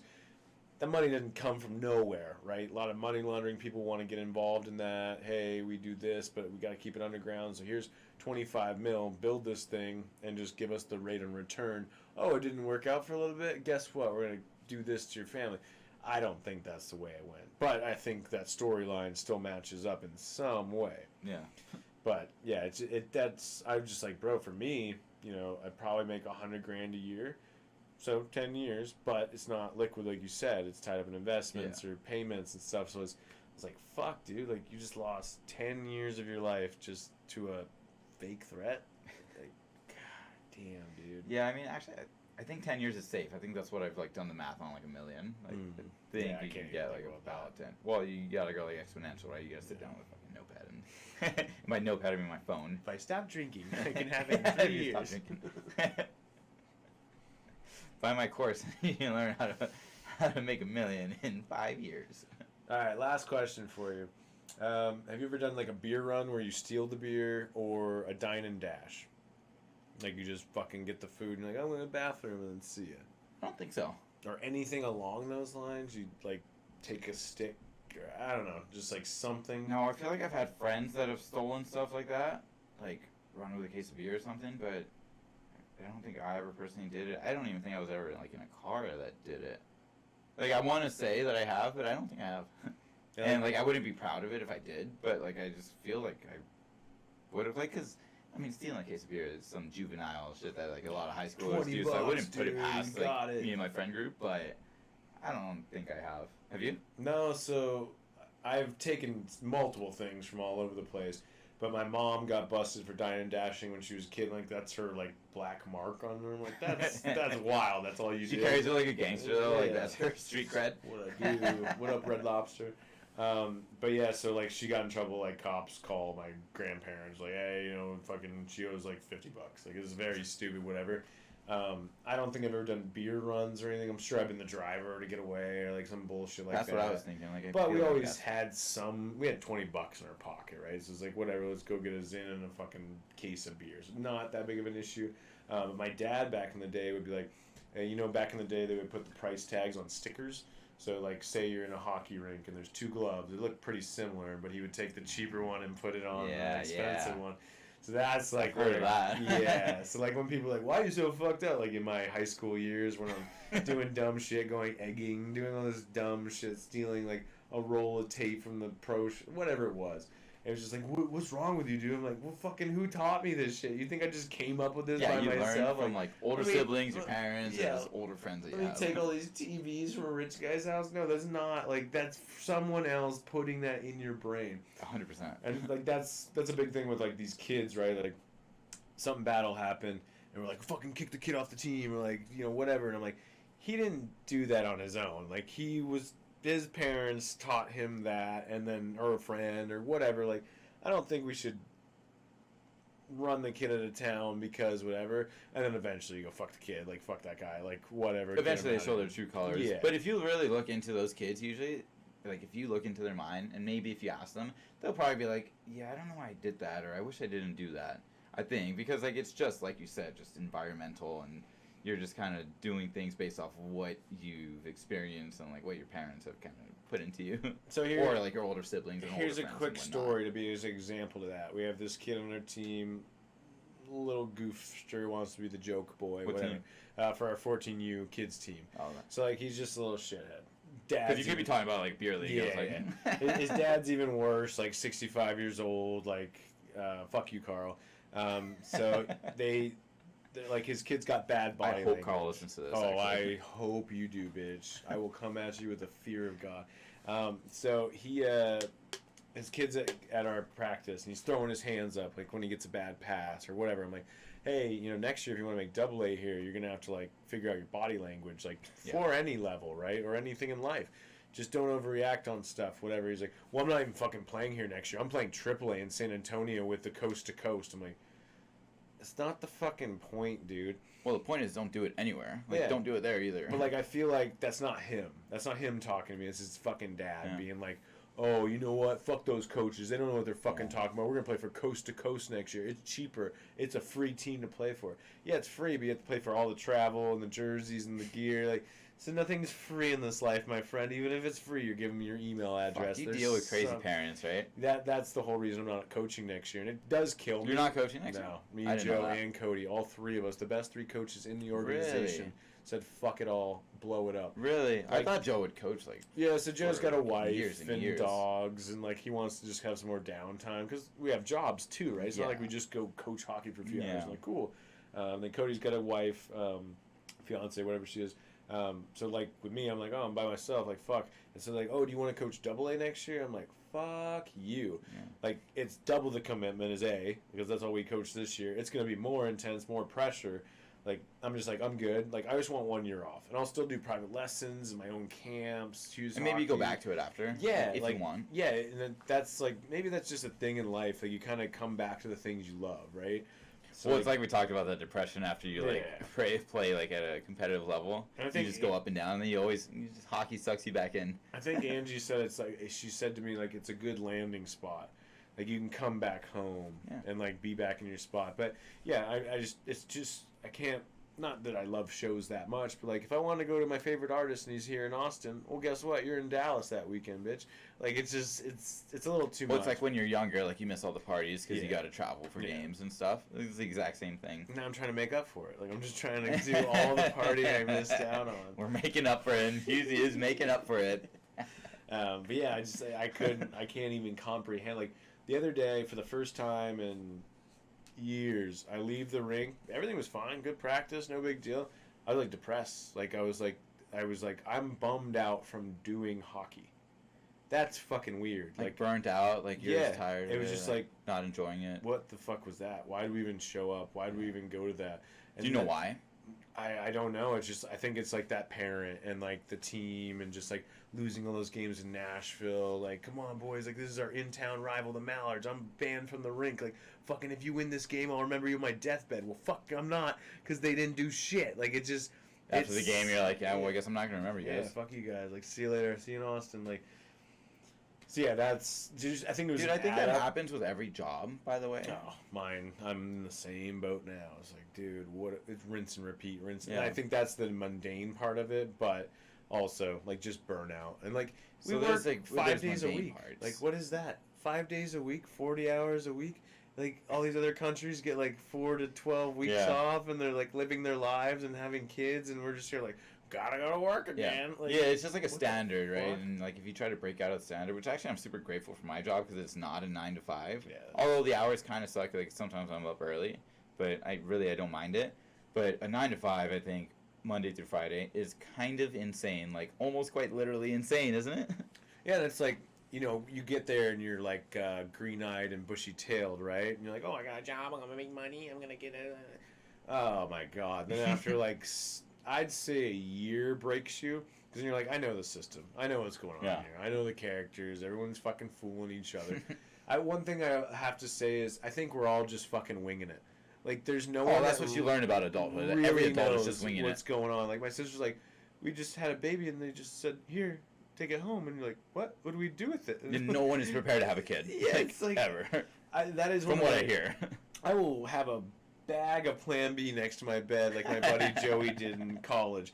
It is insane. He just like would get a wholesale. Plan B is my second favorite drug. It was like a little M&M jar, and he's like, just grab one before you go. To every girl, I'm like, Jesus, dude. Like he puts it in a gift basket, Derek Jeter style. A little bow on it. But like he's sponsored by Plan B. I cannot imagine having a child. Like I can take care of myself pretty well now, and it took years to do that. And then I have to do that over again and for 18 plus years. Like, yeah. Do you want kids? That's a deep question, actually. Do you want kids? I mean, I want, like, I love side projects, right? I want Would a kid be your next side project? I want a pre-owned kid. I want a kid that shows up. He's already potty trained. I think he's already got a basis. So adoption. Yeah, no, not adoption. I want to get a MILF that I can just like interject into my life and be like, let's grow. That's understandable. Let's run this fucking city. But yeah, that's what I would want, because the whole like sleep deprivation, like all the bullshit you go through, dude, like, at I the hear it's beginning, insane. like that's all my clients like that have newborns. I'm like, dude, are you getting sleep? And it sounds miserable. I get that kids are like fulfilling and whatnot. Like they'll take care of you when you're dying. That's about all you're getting out of that game. I'm like, oh. There's this one guy I listen to. His name's Tom Billio. He's like a big personal development dude. But he's chosen to not have kids, and he's one of these guys that's super like methodical. He thinks about everything, like he's super practical, logical, whatever word you want to throw out there along those lines. And he like full well knows that when he dies on his deathbed, he's gonna regret not having kids. But right now, he just does not want it. He knows it's not good for his business, etc. So he's like made that decision to not have kids, knowing that he's gonna regret it, which is kind of interesting, right? Like. You just know that your future self is going to regret that, but you're like, fuck it, I want to enjoy my life right now. And you can do the opposite, right? Like, fuck, like, my mom had 3 kids before 32. Can't imagine that was the goal crazy. Or whatever. But imagine having 3 kids. Guess how great her life is after we've all moved out. It's like, oh, you're not, like, old as shit. You can still do things. You can build this empire still. You can buy a house in Destin. You can do all this cool shit. Like, that's pretty liberating. But, like, for me, I'm going to be old as shit if I have a kid right now. I'm like, come on, Timmy, you got to really get the puck out of the zone. Like, that's... You know what? That's also, like, that was a big motivation for me to start doing, like, we joked about it, having all these supplements. Like, you're taking 50 supplements a day, right? And, no, like, you do all these things to kind of extend your life. And that was a big motivation for me to, like, want to stay young as long as I possibly could. Because I don't have 900,000 just pull out like liquid, right? Like, and I want to eventually like do all these things and have a family.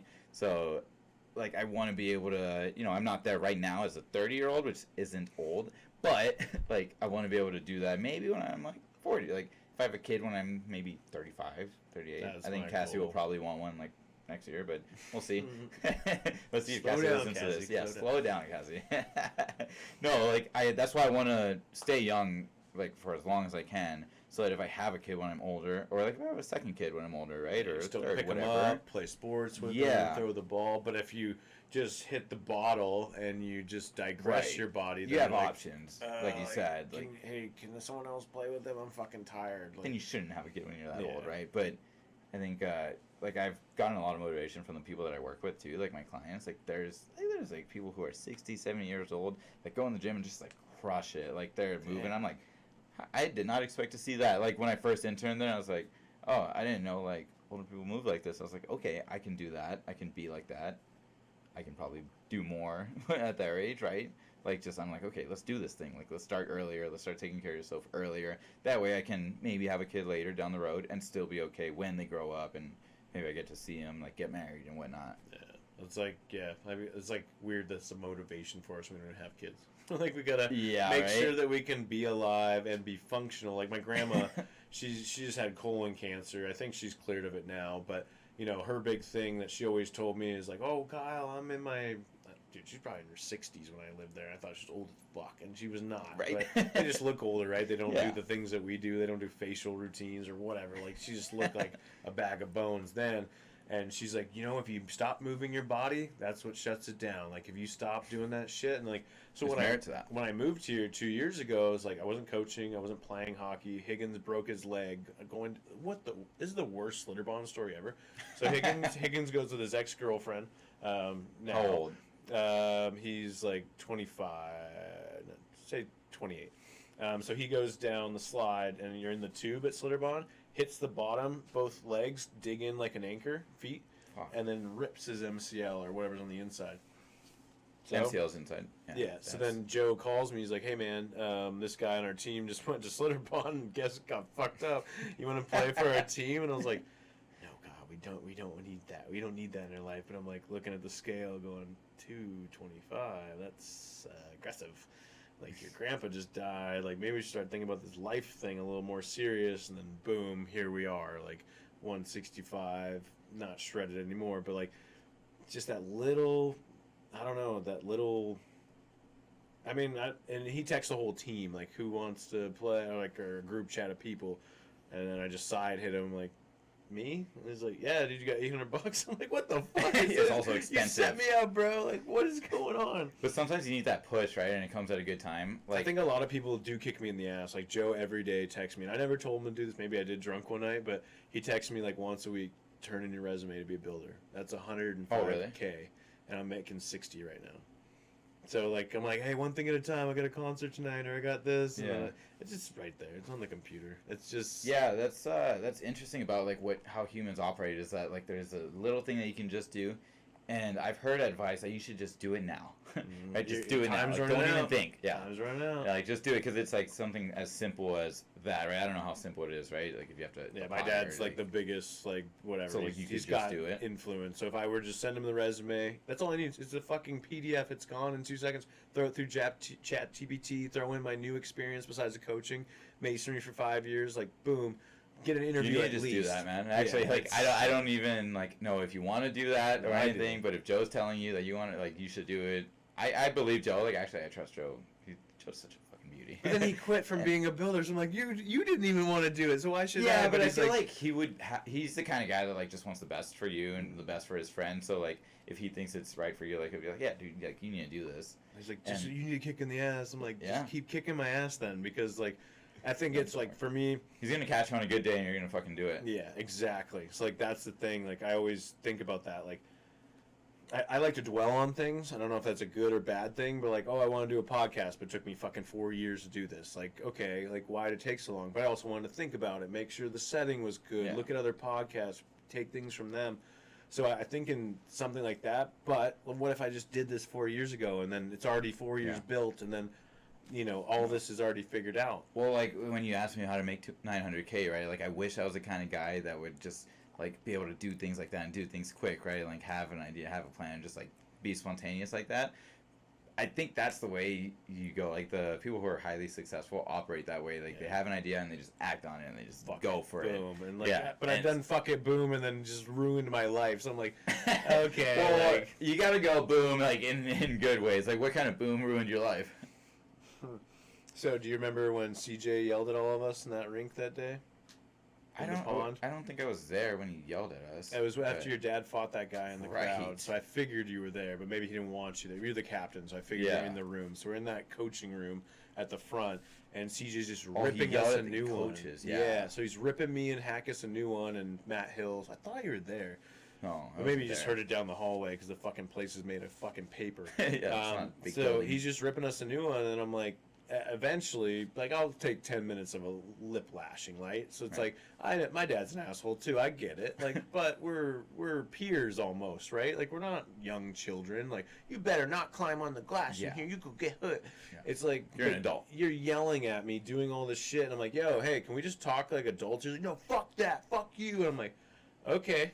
I got you. So then I do a little online magic. All of a sudden, he's getting a lot of phone calls and a lot of texts from people on Men Seeking Men on the Craigslist.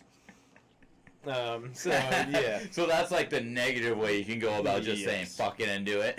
Because also, I was going to say, like, maybe just get drunk one day and just send in your resume. That might not be the best thing to do. My name, Coach Kyle. You need to have your resume set up, like, sober. Like, perfectly ready to go. Hard to and find then, those like, days. maybe you find the link. Hard to find these days. Well, I think, like, you need some sort of courage. I was going to say liquid courage. Sober March. Get in there. I'm going to take a month off, and then I think you think you act on things more when you're sober? I wouldn't say when I'm sober, but I think clear-minded, clear heart, whatever the fuck you want to say. Like, I think that's where you're like, hey, why do we take 4 months to do this? Like, he told me maybe 3 weeks ago, send me a resume. And then he drives me to the airport. He's like, where's the fucking resume? Like, it's in the computer. I'm going to send it when I'm in Nashville. I'm going to do it on my birthday. It'll be a little special moment. That never happened. I'm going to comment on this podcast, like, probably every week and be like, have you sent in your resume? I need, we'll drive some engagement. like Also, like, just give you a little kick in the ass. They'll do, like, the, push-up challenge on our team or whatever. And, like, oh, we'll start a group chat. And, like, we'll keep each other accountable. Like, you got to do 100 push-ups a day or whatever the fucking number. You guys are just sending videos of you guys doing push-ups naked. I can see that. So, like, okay, so I didn't join that, right? I'm like, fuck that. I'm not doing 100 push-ups a day. But you do need someone to hold you accountable. And maybe that's me living here alone. It's like, well, no one's going to tell me what to fucking do. This is my fucking shit. I want to get drunk. I want to do this. I want to fucking go out and party. I can just do all those things. But at some point, you got to be like, hey. If you think about what you really want to do and then you tell someone what you really want to do, that accountability holds more. Because then you got someone out there saying, like, hey, have you done That's the problem. I'm with Joe 24/7 coaching, and then I'm just like, oh, no one's talking? Hey, guess what? And then he's like, why aren't you, like, he's like, buy this house. Buy the house that your dad has. It builds credit. Like, you're already paying his mortgage. Just take it and get all the loan stuff figured out and do it yourself. Like, you're stupid if not. And, like, you know, if I don't say, he's like, oh, one day, he's like, oh, moving back in. Okay, like, it could very easily happen. Or, hey, you're out. Like, I'm selling the house. I need fucking capital to do this next investment. There's a lot of things that could happen. But I'm like, do I really like this house? Like, I can move all this shit to another place. Like, realistically, I could go back to an apartment. No big deal. But, like, hey, you have an opportunity to get a home when no one else your age can. Like, are you in the situation you can just go out tomorrow and buy a house? Like, no, dude, not in Austin. It's super hard. Like, I'm in some, like, townhome right now that it actually feels like a house, so it's pretty nice, but I'm renting. Like, most of my friends are renting. Like, I got a couple people who've got a house, but, I mean... That's the problem with now, is, like, everything's rent and gig economy. Yeah. So, like, same thing with my stepdad, right? He runs Taylor Morrison for this area, like, say, district manager, if you will. So he runs this, and now they're doing rent-to-own houses, like a lease that you get for a car. So they're building the houses, go, hey, live here for 10 years, you like it? Well, guess what? We'll give you a discounted price. We're still making buku bucks off of you. And that's the new model that's going to happen. Companies like Tesla's making their own community there. It's going to be like 500 homes, master plans. Really? Where's that at? Right by the Tesla plant. Like, you'll see all the construction. Is that by Bastrop? Yes, yeah. Yeah, that place is gonna blow up soon. Mm-hmm. And that's why like people are buying houses there now that might be 300 grand, but they know in a couple of years it'll be 750. Easy. It's like, oh, new Tesla, fucking person moved in. Hey, you can get this easily. You make $1 million a year, buy this. And so like that's kind of the setup. And back in the day here it was IBM and Dell, and like it goes through phases. But like they're building their own community to do the same thing. Rent to lease. It's like, oh my god, they're gonna take over this fucking country because they have more capital than us. It's just, hey, we're a conglomerate. We're gonna buy all the resources up, and then you gotta rent. You can't own it. Like you gotta rent it for 10 years. We're gonna, and like great model, right? Like Joe really complained when we were in Nashville. Like he's like, oh, we're gonna go to this bar that's like not off the beaten path, but like low key, like Joe's kind of bar. There's pool in there and shit. He's a big dive bar guy. Mm-hmm. So we walk over there. Guess what it is now? Garth Brooks' new bar. He bought it because he's like, I like this. There's like 7 people in there. Because the drinks are probably $30 a fucking pop, and you're like, "Where are the bodies, Garth?" Like, I'm like, "Dude." Is that like by? I've actually never been to Nashville, but is that like on Broadway? Yeah, on Broadway. So it's like, let's go to Broadway. this one. It's $3.50 a beer. And like, they're cool. We were here 2 years ago. Things have changed. It's gone, buddy. So they all get the same model, gentrification, and go, "Hey, this makes." I mean, Austin's the same way. Yeah. Rainy Street. Have you been to Rainy Street lately? Dude, not lately. It's crazy. Back in the day, it was cool. Like, oh, I'm going to this house. That's cool. Yeah, like, it was really cool. Kind of like whatever. And now you go in, like, there's stock prices on the beers. Like, who's buying more? And you're like, I've been there like happened? maybe twice. I'll say like probably 3 or 4 times in the past 2 years. And the last time I went, I was like ready for it to just kind of be a madhouse, right? It was like a Sunday afternoon, which used to be, I think, like prime time. Yeah, because that's like, when all the bartenders go out and drink because they're like, I have the day off, so let's all get fucked up, discounted. There was whatever. no one. There was construction going on. There was like high rises, right? It felt like there was like half the bars there. I'm probably exaggerating, but there was not many people. And I was like, what is going on here, right? And you read all this stuff online, like if you're on Twitter and Instagram, like people are complaining, like, all the Austinites. Do you consider yourself an Austinite? I mean, I've been here since '98, so I feel like you kind of I are. was born in '90, so I'm only 8 years old when I get here. Stayed here till 16, played That's juniors, why I and asked, then come back. Like, I hate that. Consider Like yourself. because I grew up in Round Rock, right? It's like a suburb, really safe, like cheaper housing, whatever. Get a really nice house for $100 grand, sell it for $1 million at the end of the day. So it's like that's kind of the setup it was. And like when I drive down these streets, I'm like a deja vu, like a rinse and repeat again. I'm like, fuck, I'm back here, dude. Like this is the street I went egging on. This is where I got my first blowjob. I bet that's like, kind of weird. This is like super strange. But then simulation talk again. I'm like, maybe I was supposed to be here. Maybe like this is like them telling me, hey, this is your safe place. Stay there and venture out to do your little side quests and stuff. But set up a podcast studio, talk to your friends. Like that's what I kind of, I don't know. And yeah, I just, I hated it in high school because I'm like, I want to get out of here. I want to go play hockey. I got to get out of here. And then everyone hates their hometown, right? Mm-hmm. And then I guess it's not really my hometown. Like Baltimore is my hometown. Like fuck that place. Like, but you've lived in Austin more years than any other city, right? other one combined, right? Cumulatively. So people like that hate their hometown, like or wherever they grew up in, and they also hate when like new things come into their hometown. Like Austinites are always complaining about the high rises of Rainy Street, where we live now. It's like, so I get all that, and yeah, it's changed, but change is good, right? Like it shouldn't stick the same. Like if we still had this small town and no one was here, and like there's no way people make money. Like, no, you don't want it to be the way it was back then. Like really, like maybe in some aspects, but in most aspects, change is good. I was tired of that farm, looking at those cows. I want all these houses here, like my fucking house. Like give me some nicer things. Like even like on Rainy Street, like they're probably gonna build some nice bars. Well, I heard it got redistricted, so that area is now supposed to be all high rises, so they need to kick them out. And yeah, they're going to get their price tags. Well, there was one like container bar. Yeah, I fucking hated that place. I wasn't a big fan of it either. I thought it was cool in like the Instagram post, like, oh, that would be sick, and then you get there and it's just a bunch of tech boys doing coke in the bathroom. But it's cool when you go there like once, you're like, oh, I'm in a container, cool, and then it's like, all right, it's not that cool. I want to go to that house down the road. One of my favorite things to do is go to one place one time and never go back. So like we're gonna go hit this NADC bar. It's like I've heard it. Not bar, but a burger place. And yeah, so they I hear sell it's really out, good. Yeah, and it's like a wagyu. There's no I haven't had it yet. We're gonna try tomorrow. But like until they sell out, that's it. They only make one burger. It's the way they make it. You don't get fucking customization, nothing. But I would like to do that and then never go back because there's a $22 fucking burger. So it's like I'm probably not going to do that very often, but like I would love to be able to say that on the next pod. I'd be like, "Yo, dude, this weekend we went to DC. What a fucking place!" Dude, we'll go to new restaurants all the time for that reason. And if you like it, you like it. You keep going. If not, fuck it. But with those high-priced places, I'm like, well, we can't So come back insane. here. Like, Yeah. you know, you go to Fleming's or like a steakhouse. Like, okay, this is a once and a quarter thing. Like, let's not make this. And they're like, no, I really like sushi now. And you're like, all right, bitch, goddamn it. Like, Oh, we wait. fucking love sushi. Do we have sushi at least like once every other week? If That's not what we're once going to every get week. tonight. He wants to go get it, but Where are you guys going? there's a place called Wasabi here in Georgetown. They might. I don't know if you're trying to give out free ads or. Oh no, but they're really good. But that's just a close by one. Like he Yeah. wants to go to all you can eat sushi. I'm like, that might get us sick. Like I don't know about, I don't know about that. that. Let's go to Old Country Buffet. Like, oh my god. Like, Have you ever done omakase? what is that? Like so omakase. I don't know the exact definition of omakase, but it's pretty much like you pay like a fixed fee and they'll give you like Everything. 10, 15 courses, whatever it is, Oh, right? wow. So they'll give you like, sometimes it's all nigiri, sometimes it's like they'll give you like some appetizers, right? Like some cold fish, some raw fish, some So this is sashimi more type like style. a Asian kind of. Yeah, it's Japanese Okay. for sure. And yeah, some like sushi restaurants will offer omakase, and then we went to one restaurant that was just purely omakase. It's called Sushi Bar, like really creative name, Yeah, right? I've heard of that. Yeah. It is actually a really fun experience. Obviously, they're a little bit higher on the price tag, but it's like a really good experience. And it was probably a 10-person seating. I may be getting that wrong, but it was like about 10 people. So you had to bring 10? No, we didn't You have had to a bring table. 10. You like you make a reservation. So Okay. like it was just me and Cassie. We went for her birthday, so like I just put a reservation for 2, and they actually wrote "Happy Birthday" on her little plate, which is actually pretty cool. Shout out like Sushi syrup. Bar, they're pretty good service, yeah. And But, soy sauce. and soy sauce. Yeah, the Irish is all messed up.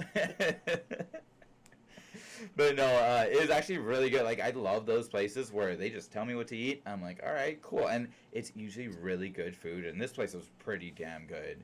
Like I think it was What'd you say the 17 bill was? courses. What did I say? What? What's the bill on it? The bill, it was actually closer to like 400. I think they Holy say like, shit. yeah.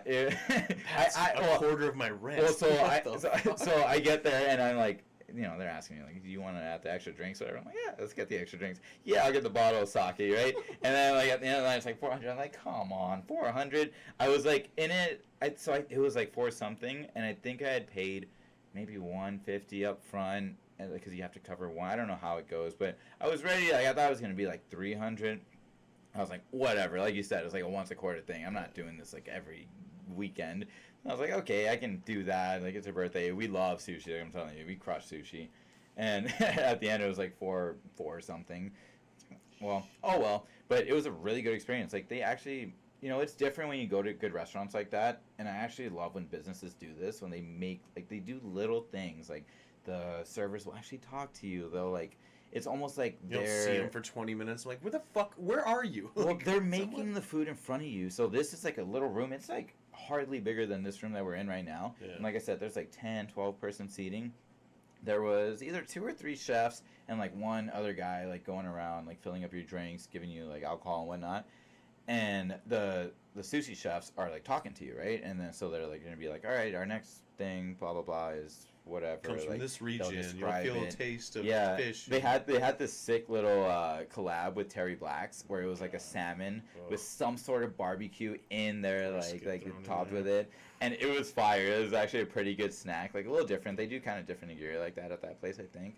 But they'll talk to you about that, and they'll like shoot the shit with you. Like eventually, you get to know like the people next to you, like, oh, where are you from? Like blah blah blah, and like the people up there, like you know, they're talking to you, like, oh, like I'm from blah blah blah, and then all of a sudden, like someone else is from, like I think they were both from Seattle that one time, and you know they get to chatting about that. And I love when like people at restaurants or any really service place is like making it personable and like doing little things, like when just little things like fixing your napkin when you go to the bathroom, like that stuff's unreal.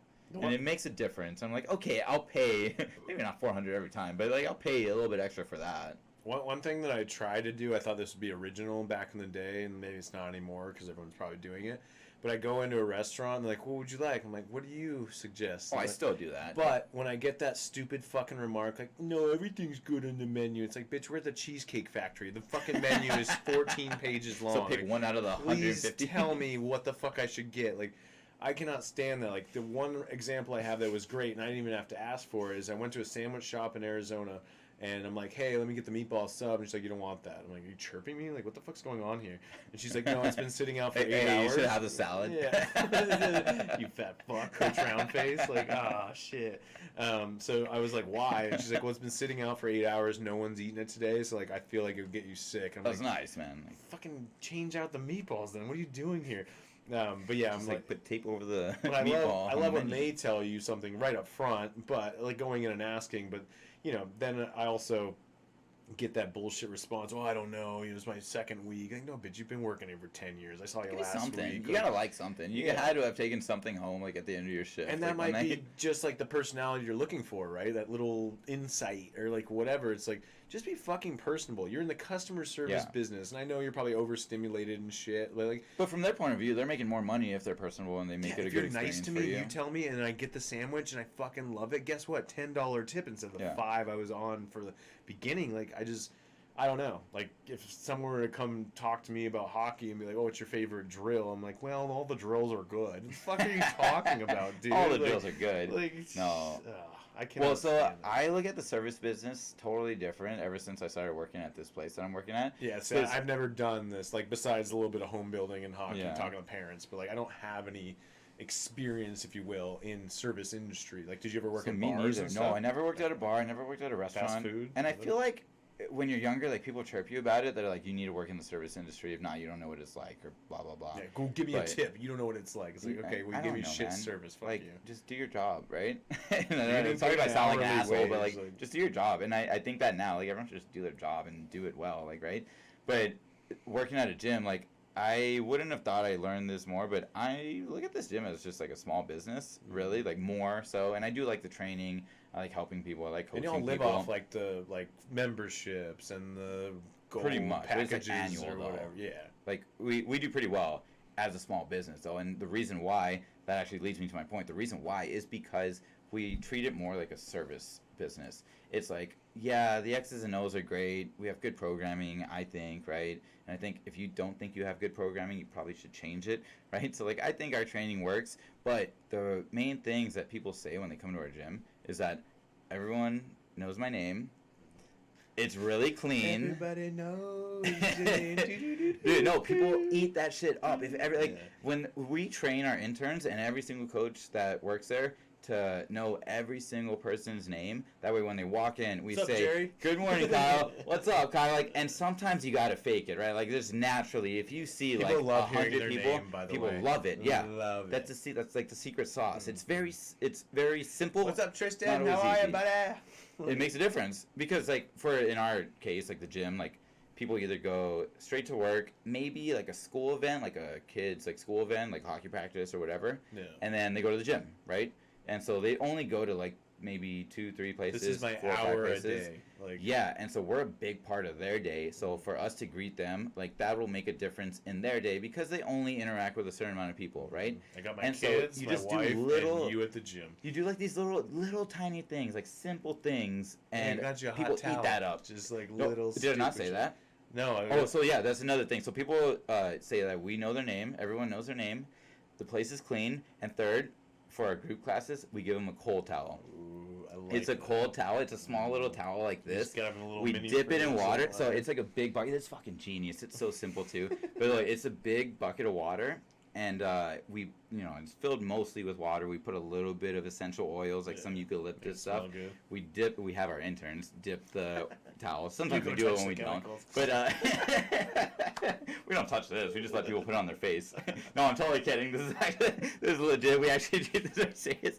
But no, we dip it in there and they roll it up, right? We put it in the fridge and we stock them up. So we're ready every day. Like, we're ready for it. We tell our interns to bring it up like 5 minutes before the class ends. Like, they're handing them out to people like a fucking tray, and people love that. Just that first like, initial swipe, you're like, oh. Yeah, dude. On a that's hot Austin day, nice. it's 100 degrees outside here. You just sweated your dick off for an hour. You get that cold towel. It feels nice. That's all people remember as soon as they walk out.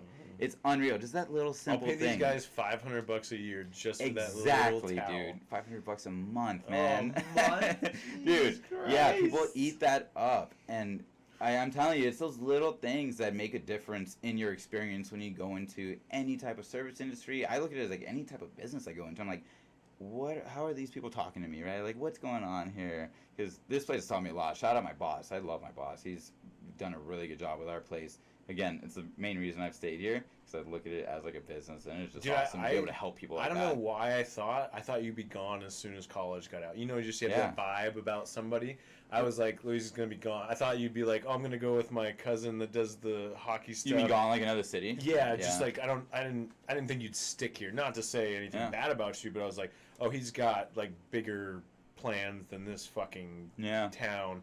But then you get a girlfriend, and you get man. Like, I kind of always liked Austin. Like, when did you like first hear about it, or like when was like what's your first taste of Austin? I guess. Well, I think when I decided to come to Texas State, like it's a hop and a skip away from Austin. Did you ever look at like? Did you go down there? Did you hear stories? No, San Marcos. San Marcos. So I visited it once. I visited it once, like after high school, before I went to go play juniors. Okay. Right, like just kind of saw the campus. Like I went to UT too. Damn, so you're like sitting on this for a bit. You're like, I'm gonna probably come. I always thought about it. Okay. I was like, everyone from Laredo goes to San Antonio too.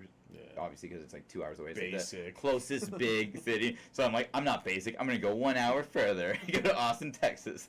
It actually feels like a totally different world, though. Like Austin, San Antonio to Laredo. Like, those are different. We went to San Antonio. We play a quick weekend game, like night and then morning. So you know what it's like. A lot of the parents were like, oh, let's stay here, but we'll get a really close hotel to the rink.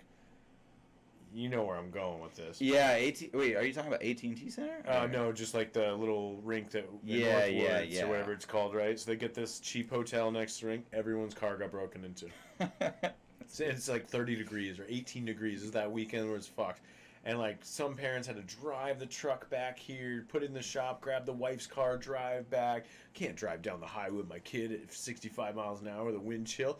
Like, I was just like, the worst one was broken windows and everything. Yeah, starting goalie. So fucked. They go like because they see the bags, right? Yeah. Like, oh, look at that big bag. It's so dumb. They don't even know what it is, money in there, right? Oh, $1 million in that bag. So they open up the goalie's bag, rummage through it, pour it all out in the parking lot, and his mom comes out to smoke a cigarette and something. And it's like, what the fuck? And like nothing was taken. Because they thought, something good. Like, most of the time, they just take the bag. Like, Connor, did you hear he's got stolen? Yeah, I've heard other people like took it. And they're like, oh, and then they get to their house, like, oh, it's a bunch of stinky gear. Probably throw it away. Yeah, like, what the fuck am I doing here? But yeah, so that's what happened to them. And like the scummiest thing you can do, actually, is steal. And like stealing hockey gear, what are you going to do with hockey gear? These skates are worth $2,500. Like, who are you going to find to brokerage that? Like, whatever. Like, you could do a quick Google search and be like, these, like, especially kids gear. Like, these are $80 gloves. Like, no one wants these. And find small midgets to wear these at a factory. Like, there's no way that any of this works out. But yeah, like, just driving there, like, when we got there, it's just like, vibe change. Like, I think it's almost like when you hit like different, Shirts or like when you pass Slitterbahn or something. I don't. Shirts like, is just north of San Antonio, right? Yeah, Shirts is just. North. Is it right before? I thought it was like on the way when we take through like 35. But anyways, I mean, like when you pass Slitterbahn and fucking wherever that is, like that's where I feel like the fun ends, and then you get real serious about we might want to like check our backs or like whatever when you get there.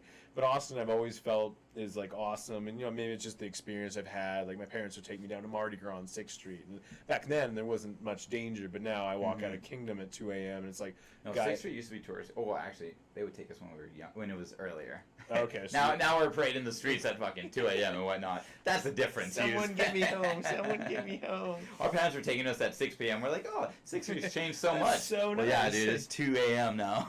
Demon time, dude. That's like I just like walk out of the show stone cold sober in some aspects, and then going to my car and there's like a fat girl falling into the street, guys fighting at their cars, fuck you dude, whatever. It's a circus. And I'm just like, what the fuck is this? And that's why I like the concourse, because it's off the beaten path, it's by the secondary airport, so like you leave there, it's not like a bunch of rowdy boys doing fucking burnouts in the fucking parking lot. You just go home. Like there's people that want to go to the concourse and want to do one specific thing and then go home safe. And and there's a toll road right here, or you can go this weird route with 35 and risk it all. So I'm like, I'll pay the fucking $8 to get back to Georgetown because I can hit 80, cruise control, and just get home, no problem. But then you go the other way, and it's like like today, I'm just watching this guy swerve in front of me, and I get it, right? It's the end of the day. He's probably like a roofer or some shit. He's had 7, 8 beers, can't handle his shit, and he's just all over the road. I'm like, dude, you're really putting me and